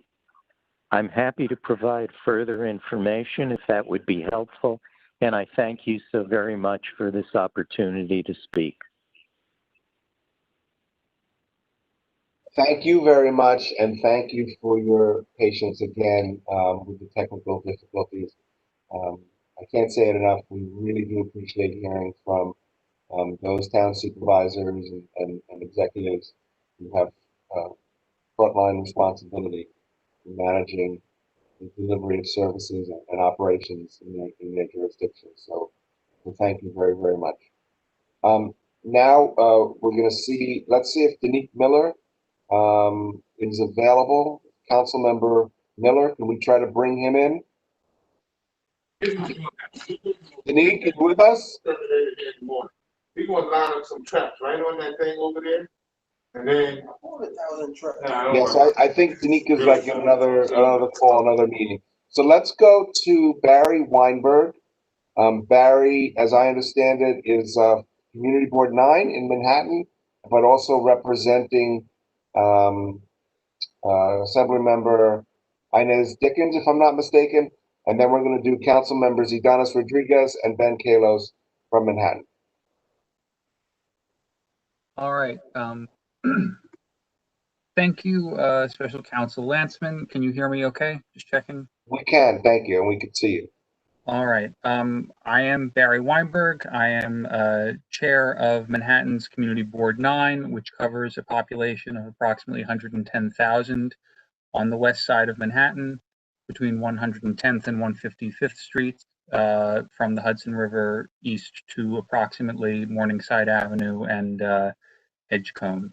I am also conveying the sentiments and positions of Assembly Member Inez Dickens from the 70th Assembly District, who had difficulty unmuting and getting on earlier. I want to also thank Governor Cuomo and the PSC for having this public forum today. The performance of Con Ed in August in reaction to Tropical Storm Isaias and the subsequent power failure for tens of thousands of New Yorkers in Upper Manhattan was simply unacceptable.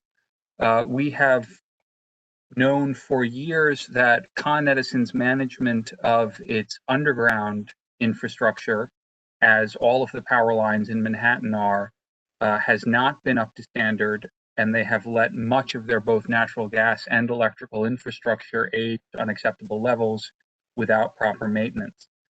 Underground infrastructure, unlike the overhead wires, should not be disrupted by significant tropical storms like Isaias due to their sheltering from high winds. However, nonetheless, tens of thousands of Manhattanites lost power for a period after the storm, and many of whom were also suffered economic losses, either due to spoilage, an inability to open businesses, and in some instances, for constituents of Assemblymember Dickens, an inability to return home from the hospital because the hospital would not discharge them to a home that had no power. The response from Con Edison to this was unacceptable, and in particular, Assemblymember Dickens would like to point out that many, if not all, of the affected Manhattanites are not eligible for reimbursement by Con Edison for losses during interruption unless they had an interruption of 48 hours or longer. Additionally, Harlem has two major substations serving it beyond the one referenced by Assemblymember De La Rosa earlier, the substation at Park Avenue and the substation on Amsterdam Avenue at 110th Street. These substations, as well as the underground infrastructure, should have prevented the loss of power that we experienced back in August. Going forward, it is our hope that Con Edison would make the investments necessary to strengthen and harden their underground infrastructure, as well as to invest in maintaining and replacing aging infrastructure with newer, more resilient pipes, wires, and other conduits. Additionally, Con Edison should make it easier for customers who suffered economic losses during the outages to be reimbursed by Con Edison without having to go through the court system. The current process is onerous, inefficient, and does not do justice to the Upper Manhattanites who lost power in August. I want to thank Special Counsel Landsman again and the governor and the PSC for making this public forum available to discuss these concerns. Thank you very much, and please give my regards to Inez. I missed her wisdom and common sense the last few years in the council when she went over to the assembly. So, and thank you for your testimony. Of course, thank you. Okay, we're going to go on to Councilmember Miller said that he's going to submit his testimony in writing because he's engaged in another meeting. We're going to go to Council Members Ydanis Rodriguez and Ben Kalos from Manhattan. Ydanis, are you with us? If you are calling in, please hit *3. That will raise your hand, and then we will know to bring you in. Hopefully you're still with us. Do we have anyone, Erin, calling in? Because I'm told Ydanis is on the line. Is on the call. I do not see him. What's the first name again, sir? Ydanis, Ydanis Rodriguez. Maybe a call-in user then. All right. All right, Adonis, if you're calling in, you need to hit *3 so we can see that your hand is raised, and we will bring you in. In the meantime, is Councilmember Ben Kalos still on the form? There he is. I see him. So can we bring Ben Kalos in?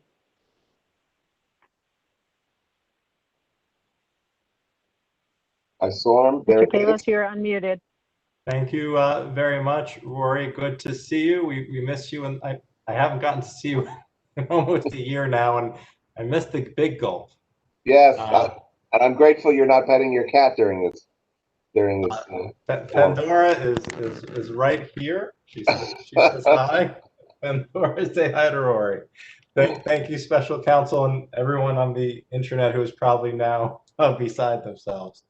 We're here today to talk about a serious matter, and I want to thank Special Counsel Landsman, Governor Cuomo, Councilmember Ben Kalos. I represent the Upper East Side, Roosevelt Island, and parts of East Highland.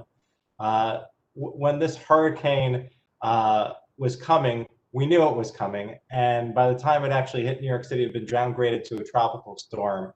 And when the tropical storm hit us, it knocked out power to about 250,000 New Yorkers, including some of my constituents on Roosevelt Island, the Upper East Side, and East Harlem, and managed to become the second largest storm-related outage in the utilities history, only behind a superstorm, and that was Sandy. Even after the path of destruction that it left in to our south, the storm managed to catch Con Ed by surprise, and New Yorkers in every borough paid the price. Restoring power after trees and branches fell on power lines took days. And during the time, it was our residents who had to deal with the sweltering apartments and unlivable conditions. In November, Governor Cuomo announced that Con Edison is facing $102 million in fines for 33 violations after an investigation by the Public Service Commission and Department of Financial Services found that Con Edison had allegedly mishandled power outages across New York caused by the tropical storm. I want to commend the state for acting quickly and holding these companies accountable for their failure to supply residents with basic necessities. While the occurrence of natural disasters may be out of our control, how we respond to them as a city and support our residents through them is not only in our control, it is our responsibility. I hope that there won't be a next time, but as our climate becomes more unpredictable, weather events are going to be more severe. We have a climate emergency, and Mother Nature will throw more dangerous conditions our way. What we need going forward is fully competent preparations and an organized and efficient plan for helping folks affected once the incident conditions subside. My brothers and sisters at UWA Local 1-2 are brave and tireless Con Ed workers who got the power restored against all odds, working 12 to 18-hour days, offered some suggestions that I agree with. Con Ed must replace 1,400 utility workers we've lost since Sandy just to keep the grid up and running. We must designate utility workers as first responders. Con Ed should be fined for inadequate staffing and those fines shouldn't stop until they staff up. Con Ed needs to scale back their management. Right now, there's one manager for every 1.25 utility workers. We need fewer managers who can't fix our power and more workers who can. Out-of-state contractors aren't the solution when natural disasters are national and we have to compete for workers who don't have enough training. We need Con Ed to hire more utility workers, at least 1,400. We need to get them 18 months of training so that they are ready for the next storm. And Con Ed has a history of paying these fines as a cost of doing business. So they need to take these remedial steps now or face ongoing fines until they are prepared. The Public Service Commission should levy these fines for violations and force Con Ed to take objective, measurable actions to prepare for the next storm, starting with hiring 1,400 new utility workers, particularly from communities hardest hit by this pandemic and the tropical storm. Thank you. Thank you very much, and thank you for your patience. I know you have a lot of other things going on this evening, and good to see you virtually.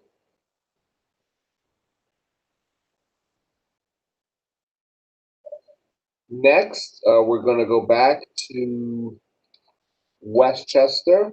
Adonis, is Adonis Rodriguez on? I think that he might have had to have gotten off to attend another meeting. So we'll go back to him later if we see him pop up. So now back to Westchester. We have Thomas Roach, who's the mayor of the city of White Plains, if he is available. And then we want to get to Steve, Assembly Member, Tom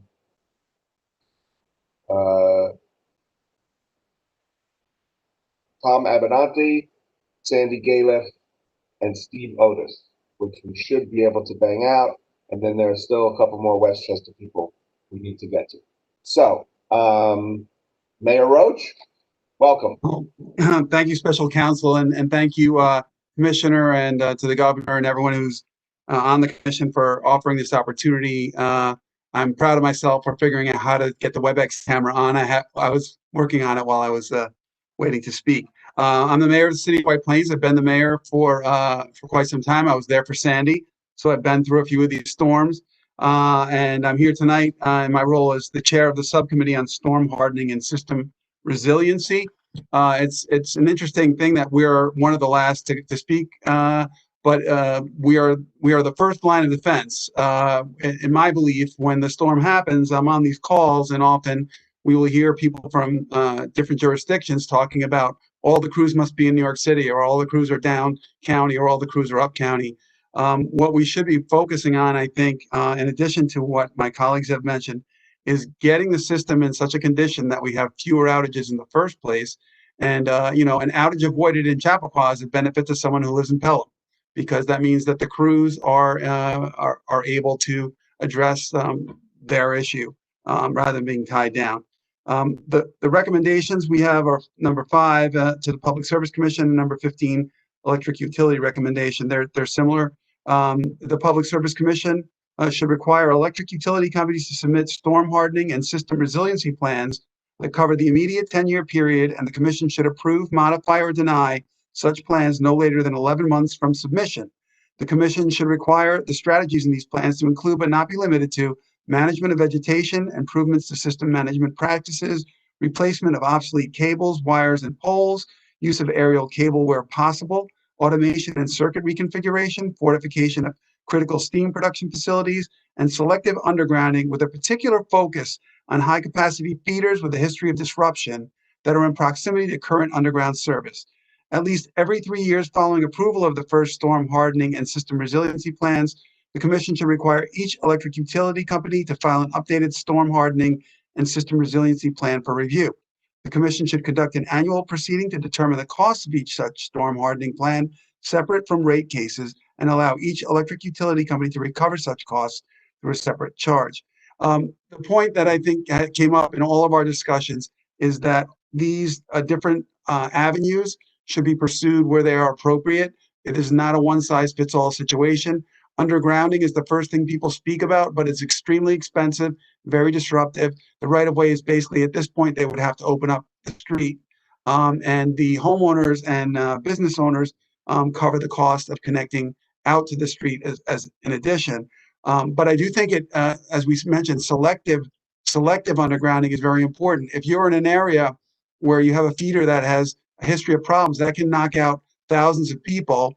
If you underground that in an area where it can be connected to existing underground lines back to a substation, then you've increased the reliability of the system, benefits everyone.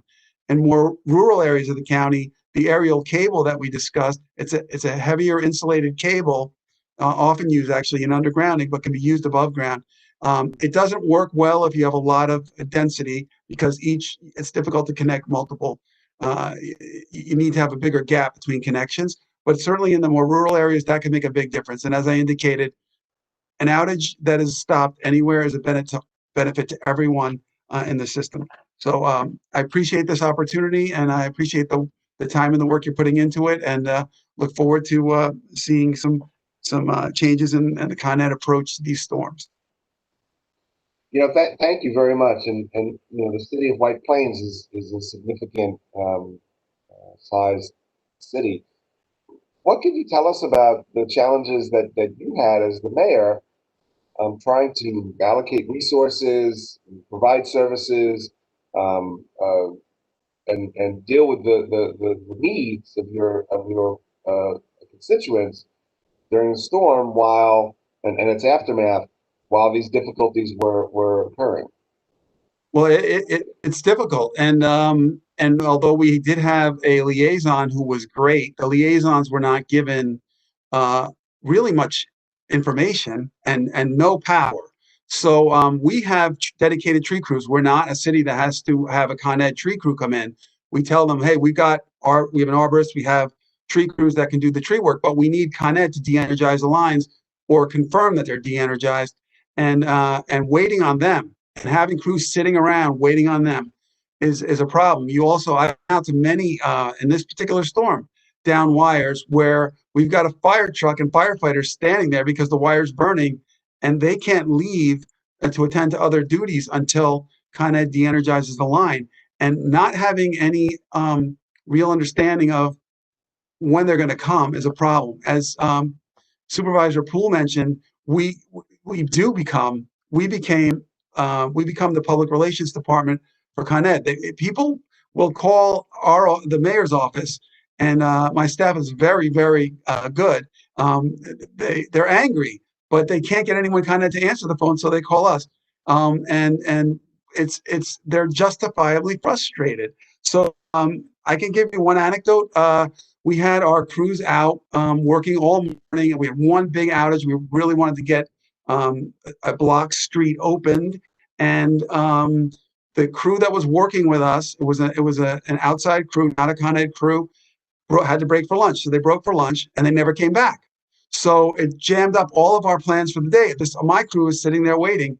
We went looking for them, and we've learned that the Five Guys is a great place to find crews, and we did. Our fire chief found the crews in their truck and crew in their truck at Five Guys, and he knocked on the glass and said, "Hey guys, we're supposed to get back to work." And he said, "We don't go anywhere till Eric tells us to go somewhere." And that's just crazy. And that's so we called our liaison. He went down the Con Ed call list to find a person named Eric who it could be referring to, and reached out to that person. So the liaisons, it's almost a Stockholm syndrome. They spend so much time with you, they start to advocate. They become advocates for you. They're on your team, and he did. But it's crazy that even happened. So I know I'm about storm hardening and resiliency, but I just had to tell that story. I appreciate it. Five Guys. I'll remember that next time. All right. Thank you very much. We really appreciate your patience and your testimony. Thank you. My pleasure.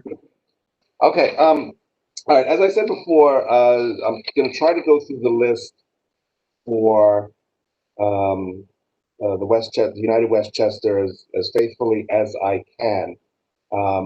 Unless Idanis Rodriguez has returned, then we're just going to power through our Westchester list.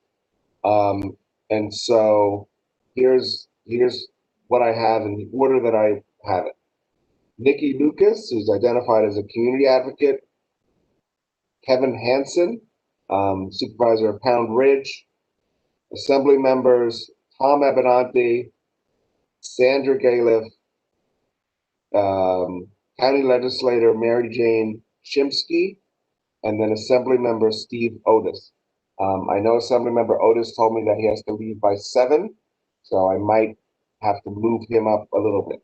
But let's go with Nikki Lucas. I see her here, and I see her hand raised. So can we bring Nikki Lucas in? Nikki, you're on. Oh, hello. Can you hear me? We can hear you. Okay.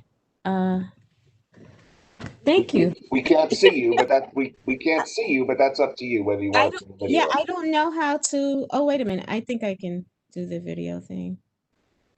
Okay. There you go. Oh, hey. So good afternoon. Again, my name is Nikki Lucas. That's Nikkilucas.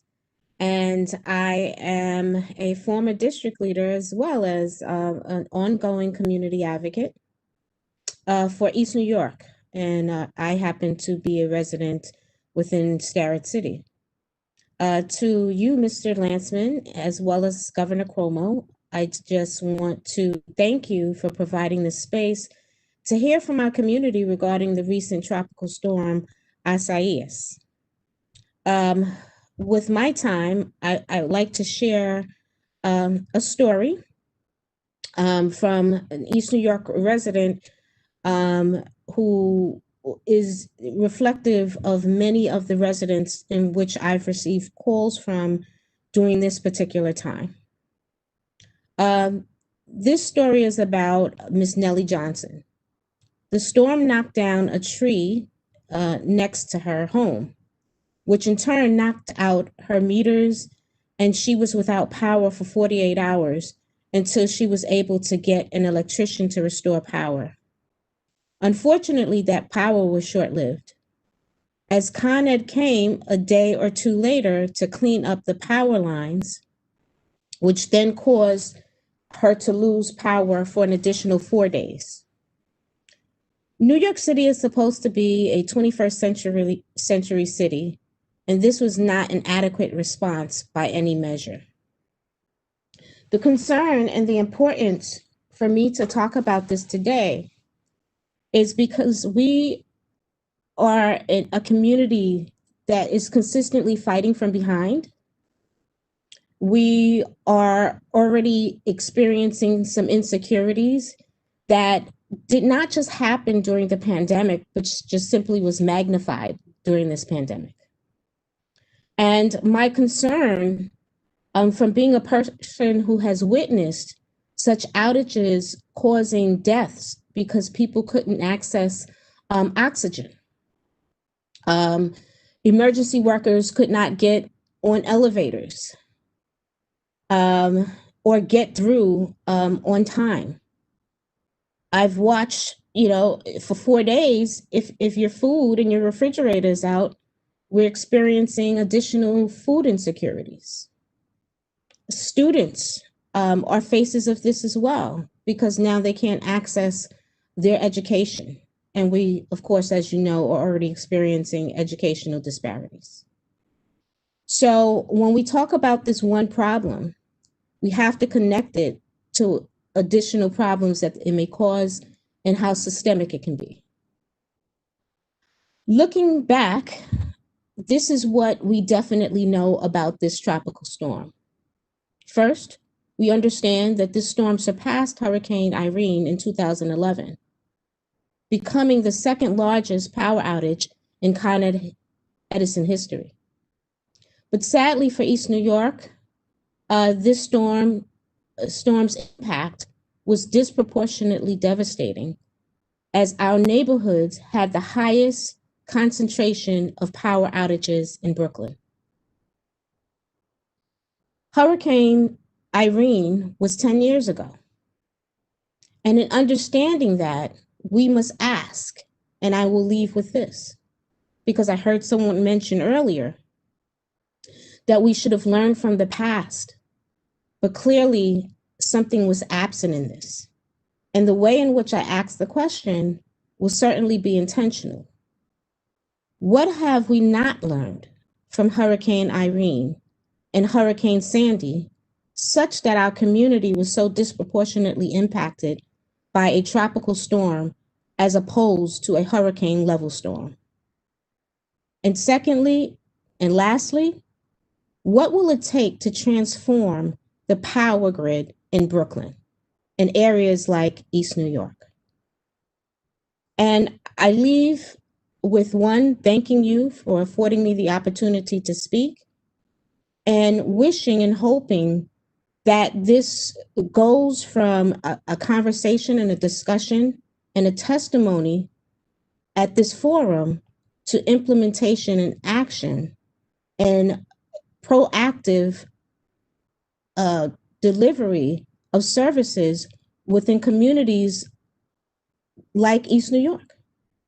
And it's important to me to have had East New York on the record for today.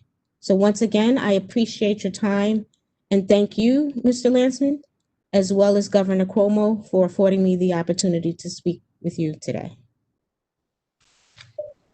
Thank you very much, and thank you for your patience in sticking around. Okay, now we're going to hear from Kevin Hansen, who, if I'm not mistaken, is the supervisor for Pound Ridge. Mr. Hansen. Yes, hi, can you hear me? We can hear you. We can't see you, but that's up to you. Okay, well, we'll make that happen right now. All right, maybe we won't, but we'll just keep going. That's okay. We do hear you loud and clear. So what do you Okay. got? Hey, I just want to say thank you. Hi, I'm Kevin Hansen, and I'm the supervisor for the town of Pound Ridge. And I'm also the head of the NYSEG subcommittee for United Westchester.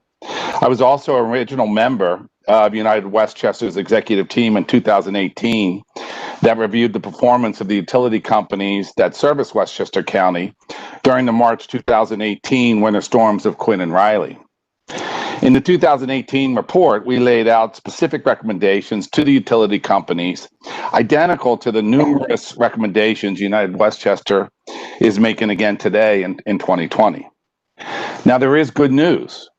The management of NYSEG took our 2018 recommendations seriously. They have embraced local officials like myself as partners over this last 2 years. We worked together and we spent the 2 years establishing brand new communications procedures, defining locations to pre-stage equipment and manpower, and how best to communicate with our constituents immediately after the storm. They even gave us a map of the power grid in our towns so that we could better communicate with the utility companies in the language that they speak. It was important for us during this last storm to know which transmission lines were down, which circuits were down, because once you see the grid in a map form, you have a much better handle of what's happening. And during this storm, you must understand, in a town like Pound Ridge, where we are the end of the grid, just like all of northern Westchester is the end of the grid for Con Edison. Being the end of the grid, we had, for example, hundreds of trees down. We had 69 down wires. We had 3 transformers on the ground and 16 broken poles. Yet NYSEG took our communications very seriously. They staged, for ISAES here, they staged equipment and people in our town parks. So immediately after the winds died down, they were able to hit the ground and running with our highway departments. As a result, we were able to get faster restoration times. We were also able to, I can actually measure it based on the significant reduction in the number of phone calls, emails, text messages that I got from my constituents because we were able to communicate with them more efficiently. So again, in this report, I'm coming back with the 3 recommendations that to me are important, not just for NYSEG, but Con Ed again.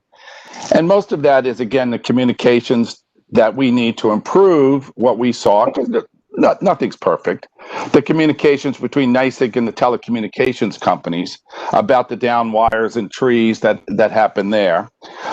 They need to work better to make sure that they understand whose wires are which that are on the grounds and across the roads. The deployment of smart meters, since Westchester, as I mentioned, is the end of the grids for both companies here, and the continued investment in the hardening of the grid with a 10-year restoration, a 10-year plan for how they're going to do this hardening over time and resiliency. So again, thank you for your time. I'm happy to take any questions that you may have, and I just hope again you could take the Westchester County reports, the United Westchester reports, and I hope they get taken into consideration by the Public Service Commission and the utility companies. Thank you. Thank you very much. Appreciate your testimony and your contribution to the report. I'm going to ask Assemblymember Steve Otis to come in next, because I know that he's requested to leave before 7, and like everyone else, he's been waiting patiently.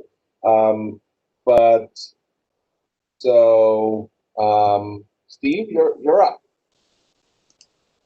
Thank you, Rory, and thank you, the Public Service Commission, Governor Cuomo, for all the continuing interest in our various storm recovery issues, and the opportunity to make comments to the Public Service Commission and staff regarding steps we can take in New York to improve response by electric utilities to major storm events. I'm Assemblyman Steve Otis from the Sound Shore in Westchester County, representing communities along the coast from Portchester to New Rochelle. Prior to joining the Assembly, I served as mayor of the city of Rye from 1998 to 2009 and have worked on community emergency response and utility storm performance issues for many years. I encourage you to look carefully at all of the recommendations in our United Westchester report. This was a group effort of state legislators, county leadership, and municipal officials, and it produced a report with valuable proposals that should be implemented. I would like to focus on one of the recommendations that I have been involved with in advance for a number of years, the adoption of time-based restoration targets for electric utilities following storm outages. The Public Service Commission has made great advances in providing a structure to better define utility company restoration planning and event reporting. Almost a decade ago, the Commission improved the reporting system for utilities surrounding activities tied to storm events. After Sandy and the subsequent Moreland Act Commission recommendations, additional structure was provided for emergency planning. Following the Riley and Quinn storms in 2018, the Commission's report on those storms brought requirements for increased detail regarding preparedness and ability to respond as part of an electric utilities emergency response plan. The Commission, where appropriate, required utilities to bring their own staffing levels to levels of a decade earlier to properly meet storm preparedness needs. The next step needs to be for the Public Service Commission to institute time-based targets for restoration of service. Electric utilities tie their staffing levels. Electric utilities should tie those targets to staffing levels, to their ability to timely secure outside assistance, and to the availability of materials and equipment necessary to restore service on a timely basis to those restoration targets. A system of time-based restoration benchmarks is needed because without such targets, our constituents, businesses, and local governments will continue to experience regularly occurring extended outages due to our emergency response rules that do not fully require planning efforts and preparation to match timely restoration. We are one step away. As I indicated, we have upgraded requirements for planning. We now need to meet that with a target. What percentage of outage restorations should a utility plan for within a specified time period? What percentage should we establish as a goal within 48 or 72 hours? Has a utility arranged for the resources to reasonably meet the goals we set?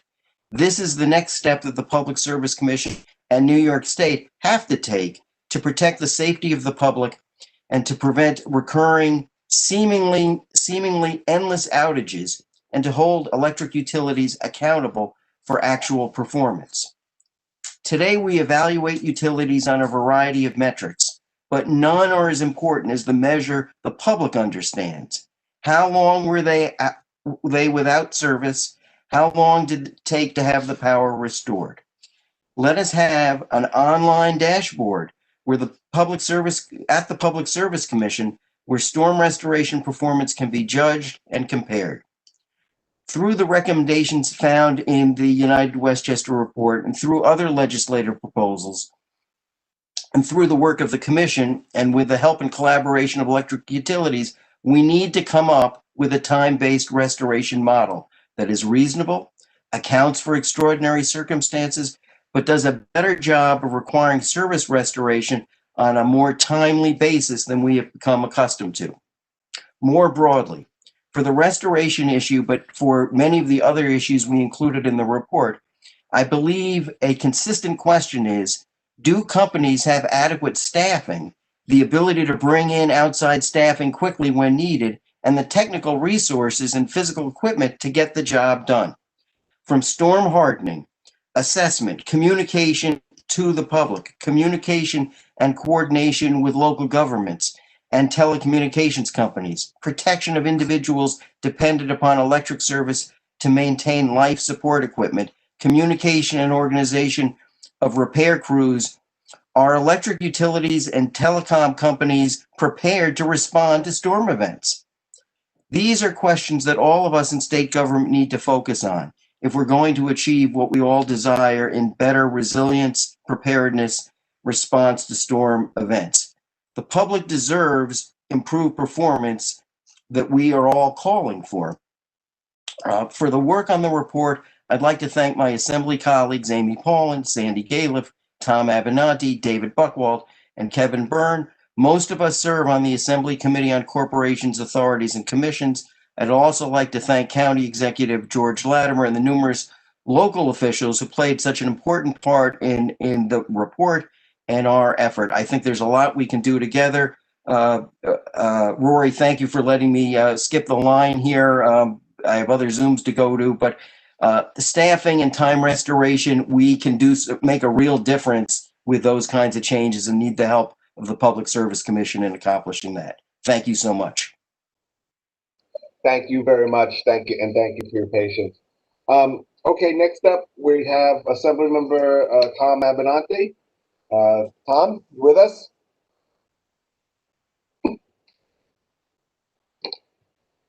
Oh. Hey, Tom, how are you? Okay, yourself? Nice Very to see good, you. thank How are you? Good to hear you. If you want to be seen, hit the button. Yes, I'm trying to figure out how to do that. I'm trying to figure out how to do that. Explain it. Where is the button? I don't know. Aaron, where's the button? We don't have Aaron either. No, we got it. Start video. I see it. I got it. There we go. There you are. How you doing? Thank you very much for doing this, and to the commissioner as well. Thanks for conducting this hearing and taking our comments. Electricity is the lifeblood of our community. Without electricity, we can't access water, we can't flush our toilets, we can't communicate with each other, we can't keep our food fresh, and we sit in the dark, often for very, very long periods of time. When nature takes the system down, my communities look to Con Edison to put it back up. And Con Edison looks to its field team. As my colleagues have shown in their presentations today and in the report that we've given you, there are many improvements that are needed at Con Edison. I want to suggest that Con Edison is an ongoing management fiasco. They have a shortage of crews on the street all of the time. But my assignment tonight is to talk about two recommendations for the Public Service Commission to address management failures that directly bear on the field operation. Public Service Commission recommendations 3 and 4. One of my colleagues already referenced 3, which asks the Public Service Commission to audit the process that electric utility companies use to acquire, coordinate, and manage foreign crews, including mutual aid and contractors, and ask the Public Service Commission to develop best practices for the electric utility companies as a model for coordinating these foreign crews. And recommendation 4 asks the Public Service Commission to investigate the time that it takes electric utility companies to turn power back on, to re-energize the system after field crews complete work at each site. Now, why are we talking about the need to examine practices and produce better practices regarding foreign crews? It's because what we found is that Con Edison relies heavily on mutual aid and other outside contractors from all parts of the country and has very few of their own employee crews. Now, I just want to add my own comments to the report's comments. What I have seen over the years is that Con Edison has stripped its workforce in Westchester County. It's gone from what used to be 5 site locations for crews to 2 sites. It's gone from 175 dedicated workers to 70 workers. I did a quick calculation from notes from the telephone calls that we had with Con Ed employees during the last storm. And I figured that they had something like 10,000 worker days over 8 calendar days. Con Ed employees perform something like 15% of the worker days. So what we find is that the crews are just not there in a timely fashion. Often the crews, we've heard this over and over again, and we've seen this from our conversations with Con Edison and comparing Con Edison to the other companies, et cetera. Con Ed crews don't arrive until customers have been without electricity for many hours, if not days. These crews have to drive for many hours. Some now are being flown in from other parts of the country. Then they have to be housed and fed. And often it's not until the next day that they're given instructions. And then they're often in large teams and they're kept together. They're not split up. There doesn't seem to be enough Con Ed management employees to split up these large teams and let them work in different locations. So they travel from place to place together. And so the response is delayed. It's dependent on crews that don't know the geography of our county, don't understand the geographic locations. They're often not skilled at completing the full task of cutting and clearing and then replacing wire and then restoring the power operation. Often they perform temporary fixes that never get fixed permanently. And as you're hearing from our municipal leaders who know the priorities and the terrain, they are not included as part of the Con Ed effort. And their public works crews sit and wait for hours for Con Edison to shut off the power so the municipals can remove some trees. And then when they're done, the whole community waits for hours, if not days, for another Con Ed team to come and re-energize the system. And a lot of this is because we're dealing with foreign crews that are just not familiar with what's going on. So I want to suggest to the Public Service Commission that you force Con Edison to properly deliver power to the people, or use the power the people have given you to unplug Con Edison. Thank you. Yeah, thank you very much. As you know, every year utilities need to prepare emergency response plans, which are ultimately signed off on, approved by the commission. And it's alleged that Con Ed and the other utilities in this proceeding did not follow the emergency response plans. But I can tell you, we are very, very interested in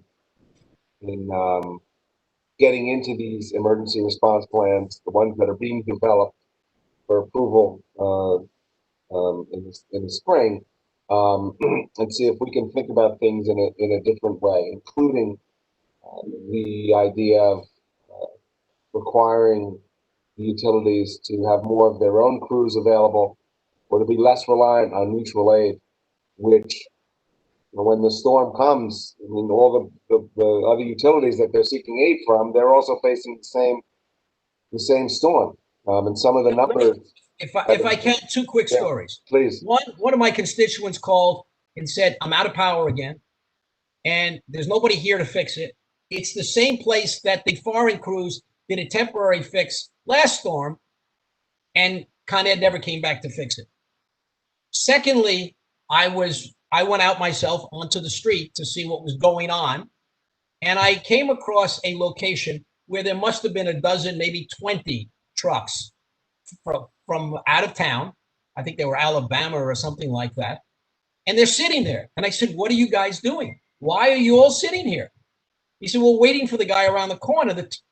So I go around the corner, and there's one man in a you know, what do they call it, cherry picker. And there's all kinds of other trucks around him. They're waiting for him to turn off the electricity so that others can go to work on some of the trees, you know, on some of the things that were down. Now, that's not what I would call good management. To have all of those people sitting around waiting for one person to go up and turn off the electricity so that the others could go to work. And why did you have so many sitting there in a neighborhood, by the way, which is undergrounded? So the problem wasn't in that neighborhood. The problem was feeding that neighborhood somewhere else. And you're looking at this, you know, not being an expert in this, but having spoken to people who used to work for Con Edison, they tell me over and over again how Con Edison no longer has, they've accessed all of the people who understood the system, who helped build the system, and now they have people who are hardworking, who are trying to learn the system, but just don't have that knowledge.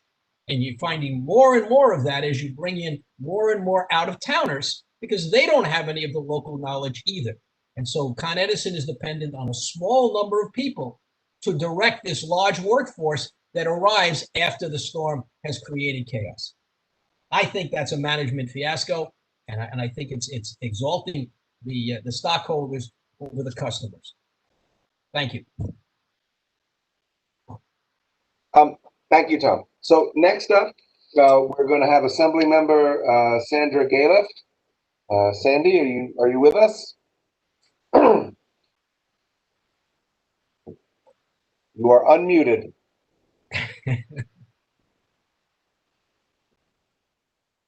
Sandy, can you hear us?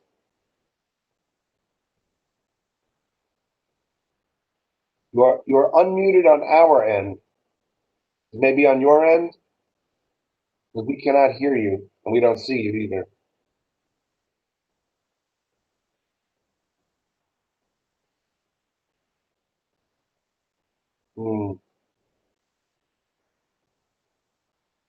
Okay. But while Sandy, we try to figure out her sound situation, let us ask, is Mary Jane Shimsky available? Mary Jane Shimsky? I see her. I see her in our list, rather. Her hand is raised. Okay, there we go. All right. Who do we have? Okay, can you hear me? We can. Is this Ms. Shimsky? Yes, it is. Hi, welcome. Thank you very much, Special Counsel Landsman, and thank you to Commissioner Berman for being here. Thank you to Governor Cuomo and his administration for their interest in these important issues. I am a member of the Executive Committee of United Westchester. I've been tasked with discussing two particular recommendations which are targeted at the PSC. One of them is that public utility companies need to be given guidance with clear guidelines and standards for food and medicine spoilage reimbursement. The second one is requesting that the PSC revise the emergency electric generator provisions in their regulations, which will make it less onerous for people to put in natural gas powered generators in the areas subject to the gas moratorium. Now, I'll go into each of these a little bit, but I first want to say that both of them have a significance outside their individual issues.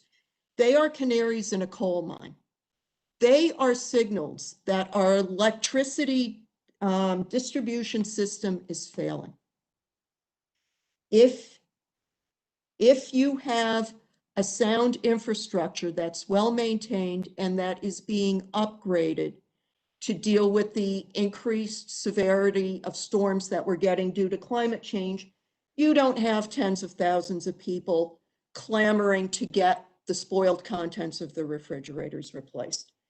And certainly, if you have enough crews to do those infrastructure repairs and to do the post-storm repairs and not sit around waiting for people from Alabama or Missouri or California to come and make those repairs, you don't have a substantial number of people who have so given up on the reliability of their electric company that they are willing to invest thousands of dollars to put in their own generators. So certainly everything that's been talked about in terms of infrastructure maintenance, storm hardening, and personnel are reflected in these issues as much as they are in those issues themselves. That being said, I'd like to go back to the specifics. You know, there's a stereotype, especially in Westchester County, that we all have country club memberships. The fact of the matter is the bulk of people who live in Westchester County are not affluent. And when they lose hundreds of dollars of food or thousands of dollars of potentially life-saving medication, it's a real financial hit as well as a serious inconvenience.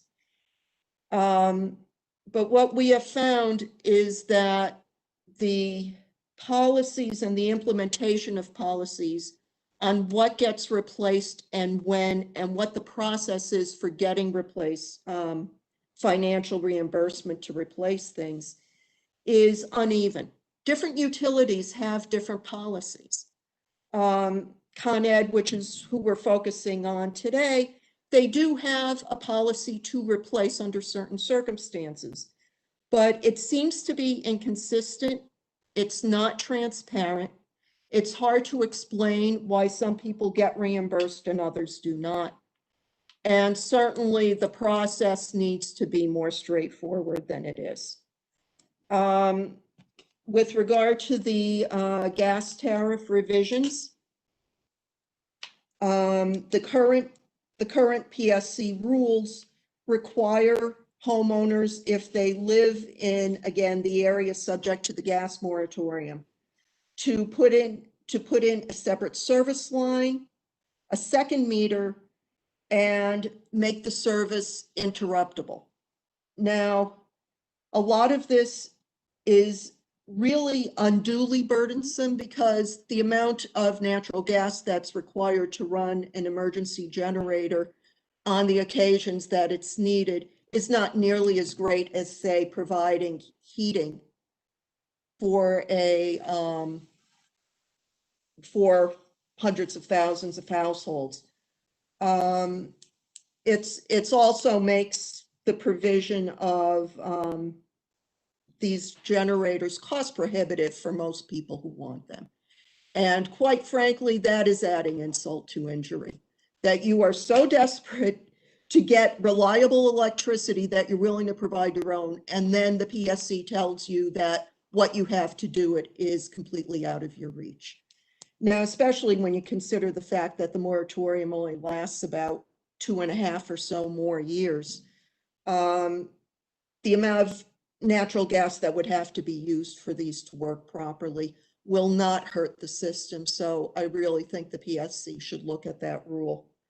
Although an interesting thing is the Con Ed actually filed a request for this very change in 2020.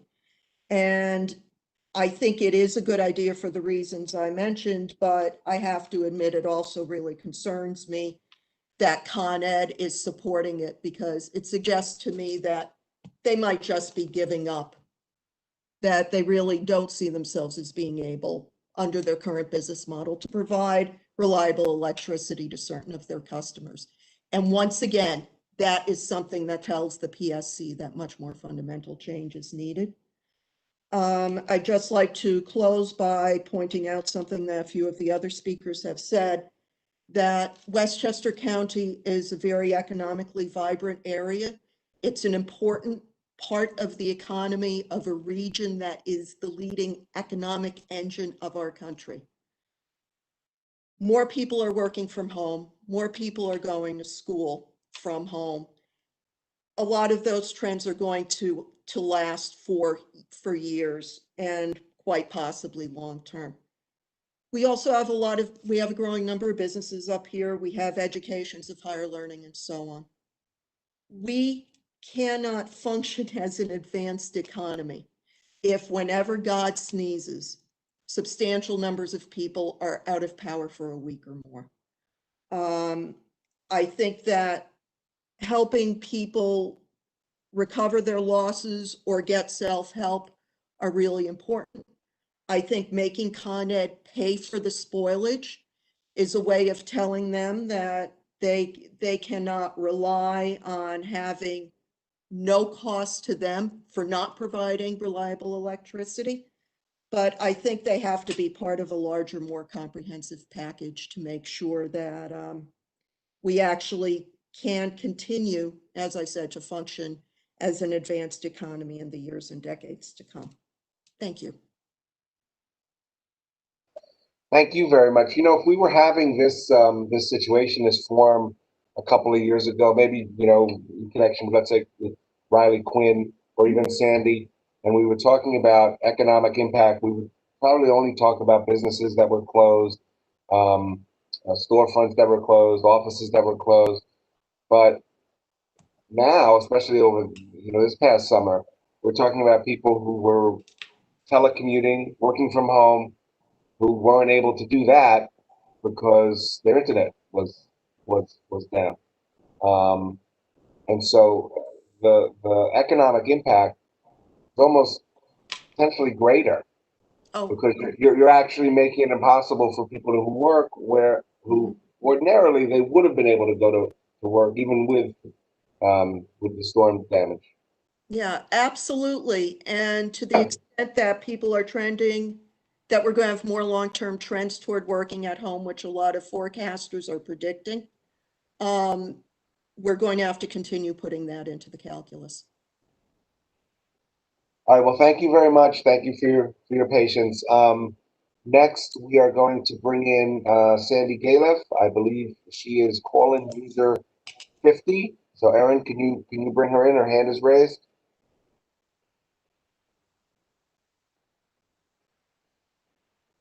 There you go. Sandy, can you hear us? Hi. Yes, it's Sandy. Hi, Rory. I'm sorry I couldn't do the other part of it. And That's thank you, all right. Commissioner Berman, for listening to all of us. I represent the 95th Assembly District, and my district actually in the Assembly is covered by both NYSEG, Central Hudson, and Con Ed. And of course, the focus today is on Con Ed, but I want to report that the other two utilities in my district have certainly provided a much better service to my residents during these storms, and Con Ed can gain a lot of knowledge from those two utility companies. And as a part of all of the discussions from United Westchester, and I just want to say, I mean, you're hearing, and I guess I may be the last speaker, but you're hearing from all of us, or not all of us, but many of us who have been a part of the executive committee, been a part of the various sectional task forces that have spoken with each other many, many times on Zoom and coordinated this study. And I am going to speak to a couple of the recommendations. You know, some of the issues have been discussed already, but the first one is, although the Public Service Commission requires utilities to classify storm level events in their emergency response plan into 3 levels, the utilities vary in what the criteria is used. And for example, for NYSEG, in their third category, their third level, their third level is about 25% or more outages, and they have recommended that in 72 hours they can restore them. Whereas with Con Ed in their third level, and they have a division between 3A and 3B, they talk about up to 80,000 people or over 200,000. But they don't even have any estimated time. And so what we're recommending, that there might be a better model that the Public Service Commission can put into effect to follow the National Incident Management System, NIMS, which the state of Connecticut has instituted to have 5 classification levels to provide much more nuanced benchmarks.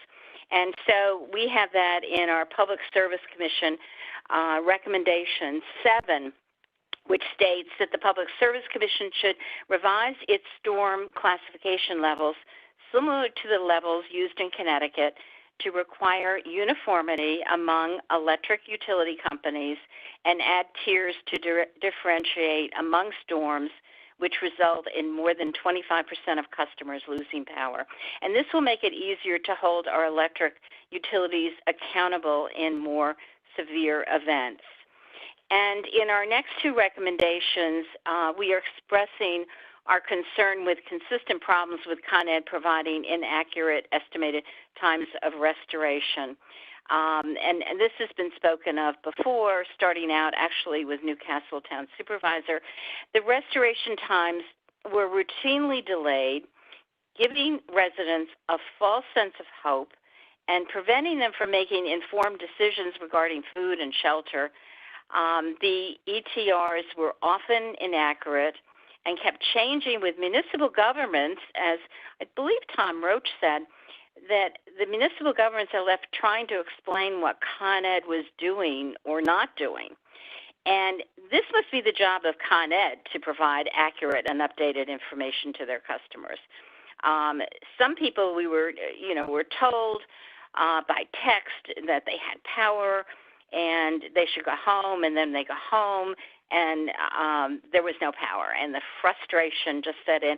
And I know all of us received those phone calls, emails, frustration all over the place. So we're recommending two complementary recommendations. One is to the Public Service Commission, which is number 8. And what it says is the PSC should set benchmarks for restoration times to push electric utility companies to restore power to all customers in a reasonable amount of time following severe storms, and the Commission should set specific benchmarks for each storm classification level that cover the period of time required for make-safe efforts, assessment of damage, setting of estimated time of restoration, and completion of restoration efforts. And the Commission should require the electric utility companies in their emergency response plans to include a plan that details availability of staffing and equipment and the utilities' ability to meet targeted time restoration standards for each benchmark as established by the Commission. And then we have an accompanying recommendation for the electric utility companies, number 17, which goes along the same line and was really expressed very well by Steve Otis. So I just want to thank you for being there, Rory, to listen to all of us. I think my statement started out good afternoon, but I think it's good evening. And I just, we have dozens of recommendations, and I want you to know how hard we all worked on that, and particularly Amy Paul and my colleague. And I just want to thank you for listening to all of us, and hopefully you will favorably consider our very thoughtful recommendations. Thank you very much. Thank you very much. It's been very helpful. I was just texting Amy. I mean, I'm holding up the report. I don't think you can see it because you're calling in by phone. It's extraordinarily helpful. Obviously this is a proceeding where we've made allegations that Con Ed and others have failed to comply with their obligations, just broadly speaking. I don't know how this will resolve. Obviously, that's ultimately up to the commissioners and the commission as a body. But the recommendations that are being made here highlight the shortcomings that exist, both for this proceeding, but also for what we're going to require of the utilities going forward. I mentioned earlier that we're starting the process now of reviewing and ultimately approving their emergency response plans. And I think some of the ideas that I've seen in this report as someone who's coming to this issue relatively fresh eyes, been really, really helpful, particularly, the issue of sort of, want of a better expression, benchmarking restoration times, maybe creating uniform classifications for storms. These are all things that I assure you are going to be part of the department's thinking on how to improve things, regardless of the context of this particular enforcement procedure. So thank you very much. Well, we thank you very much. Unfortunately, we know that there are going to be many storms ahead of us. And the corrections are so important for our constituents. So thank you for all your good work, and we are all available to talk with you at any time. Thank you very much. Thank you. So I think that concludes the list of individuals who are part of the United Westchester team. There are other people who are waiting to speak, and we're going to get to everybody. Before we get to a couple of individuals who I think have signed up. Oh no, wait, I misspoke. I think, I don't know if Senator Harckham would be considered part of United Westchester, but I believe he is a representative on the call. Is it Tito Davila? Can we bring in Tito Davila from the queue? Aaron? Hi, can you hear me? We can hear you. We can hear you. Sorry, I Good. almost Good forgot evening. for a second. Good evening. That's okay. Thank you. Thank you for including us in this very important conversation. I want to thank Commissioner Berman and Special Counsel Landsman for giving us this opportunity. My name is Tito Davila. That's Tito Davila. And I'm representing Senator Pete Harckham of the 40th Senate District. And I will be reading a letter from the senator that we'd like to include in the record.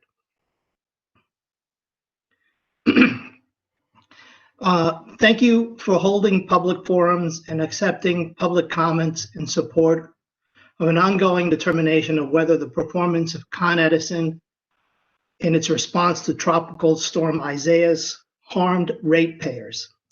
It is my perspective that the widespread damage and resulting power outages from Isaias revealed once again that Con Edison does not seriously prepare for natural disasters, nor have they sufficiently hardened their infrastructure to withstand the magnitude of the storms that are now the new normal.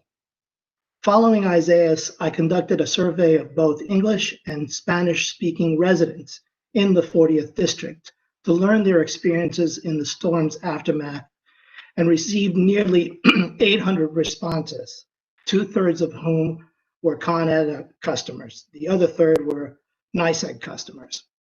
Over 570 residents responded that they were without power for 3 days or more, and over 50 stated that they'd lost electricity for more than a week. This is not acceptable. From what they have experienced over the past several years, here is what ratepayers in the 40th Senate District can expect from Con Edison in terms of storm response. Poor pre-storm planning and preparation. Absence of mutual aid teams prepositioned. Absence of MakeSafe, LiveWire crews in many municipalities. Poor communications between Con Ed and customers, municipalities, crews in the field, telecommunications providers, and other utilities. Lack of dry ice and fresh water for residents, much of it inconveniently located when provided. Absence of materials to perform repairs. Lack of planning to identify and address supply shortages. Judging from their storm preparations and responses, it is clear that the decisions Con Edison makes are driven entirely by profit motives, the desire to maximize returns for shareholders, and not by any sense of duty of responsibility to protect the health and safety of its customers.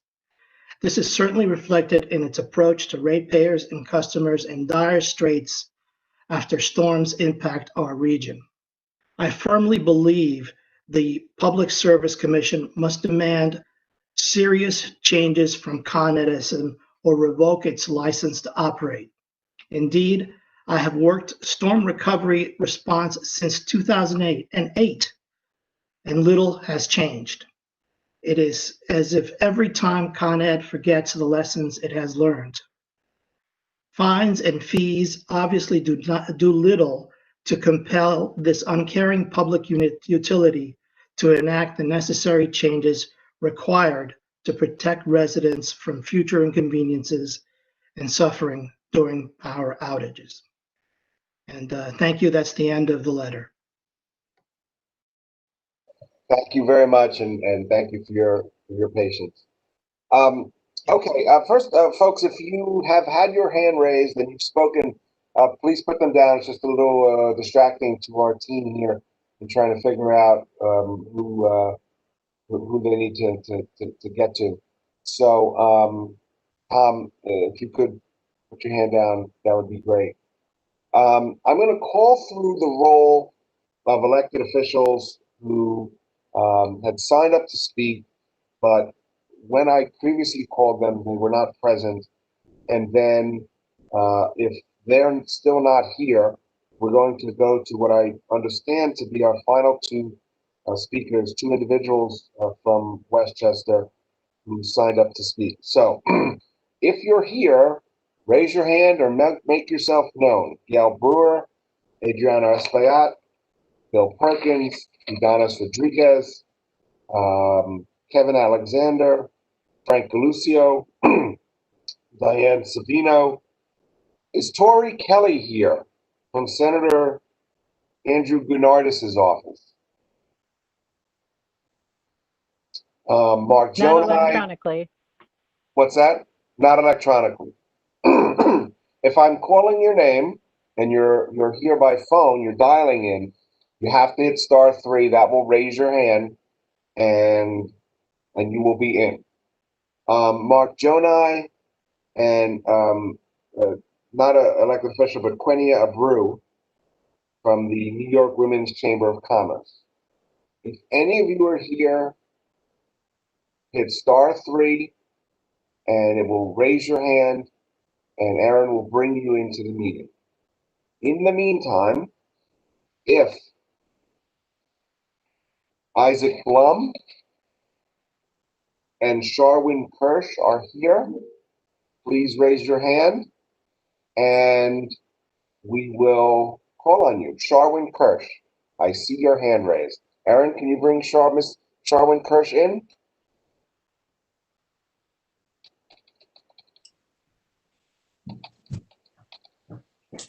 Good evening. Can you hear me? We can hear you. Welcome. Good. Thank you. Thank you for allowing my comment. So I will start off with a question, which I guess is really a rhetorical question. In a pandemic, should we be washing our hands?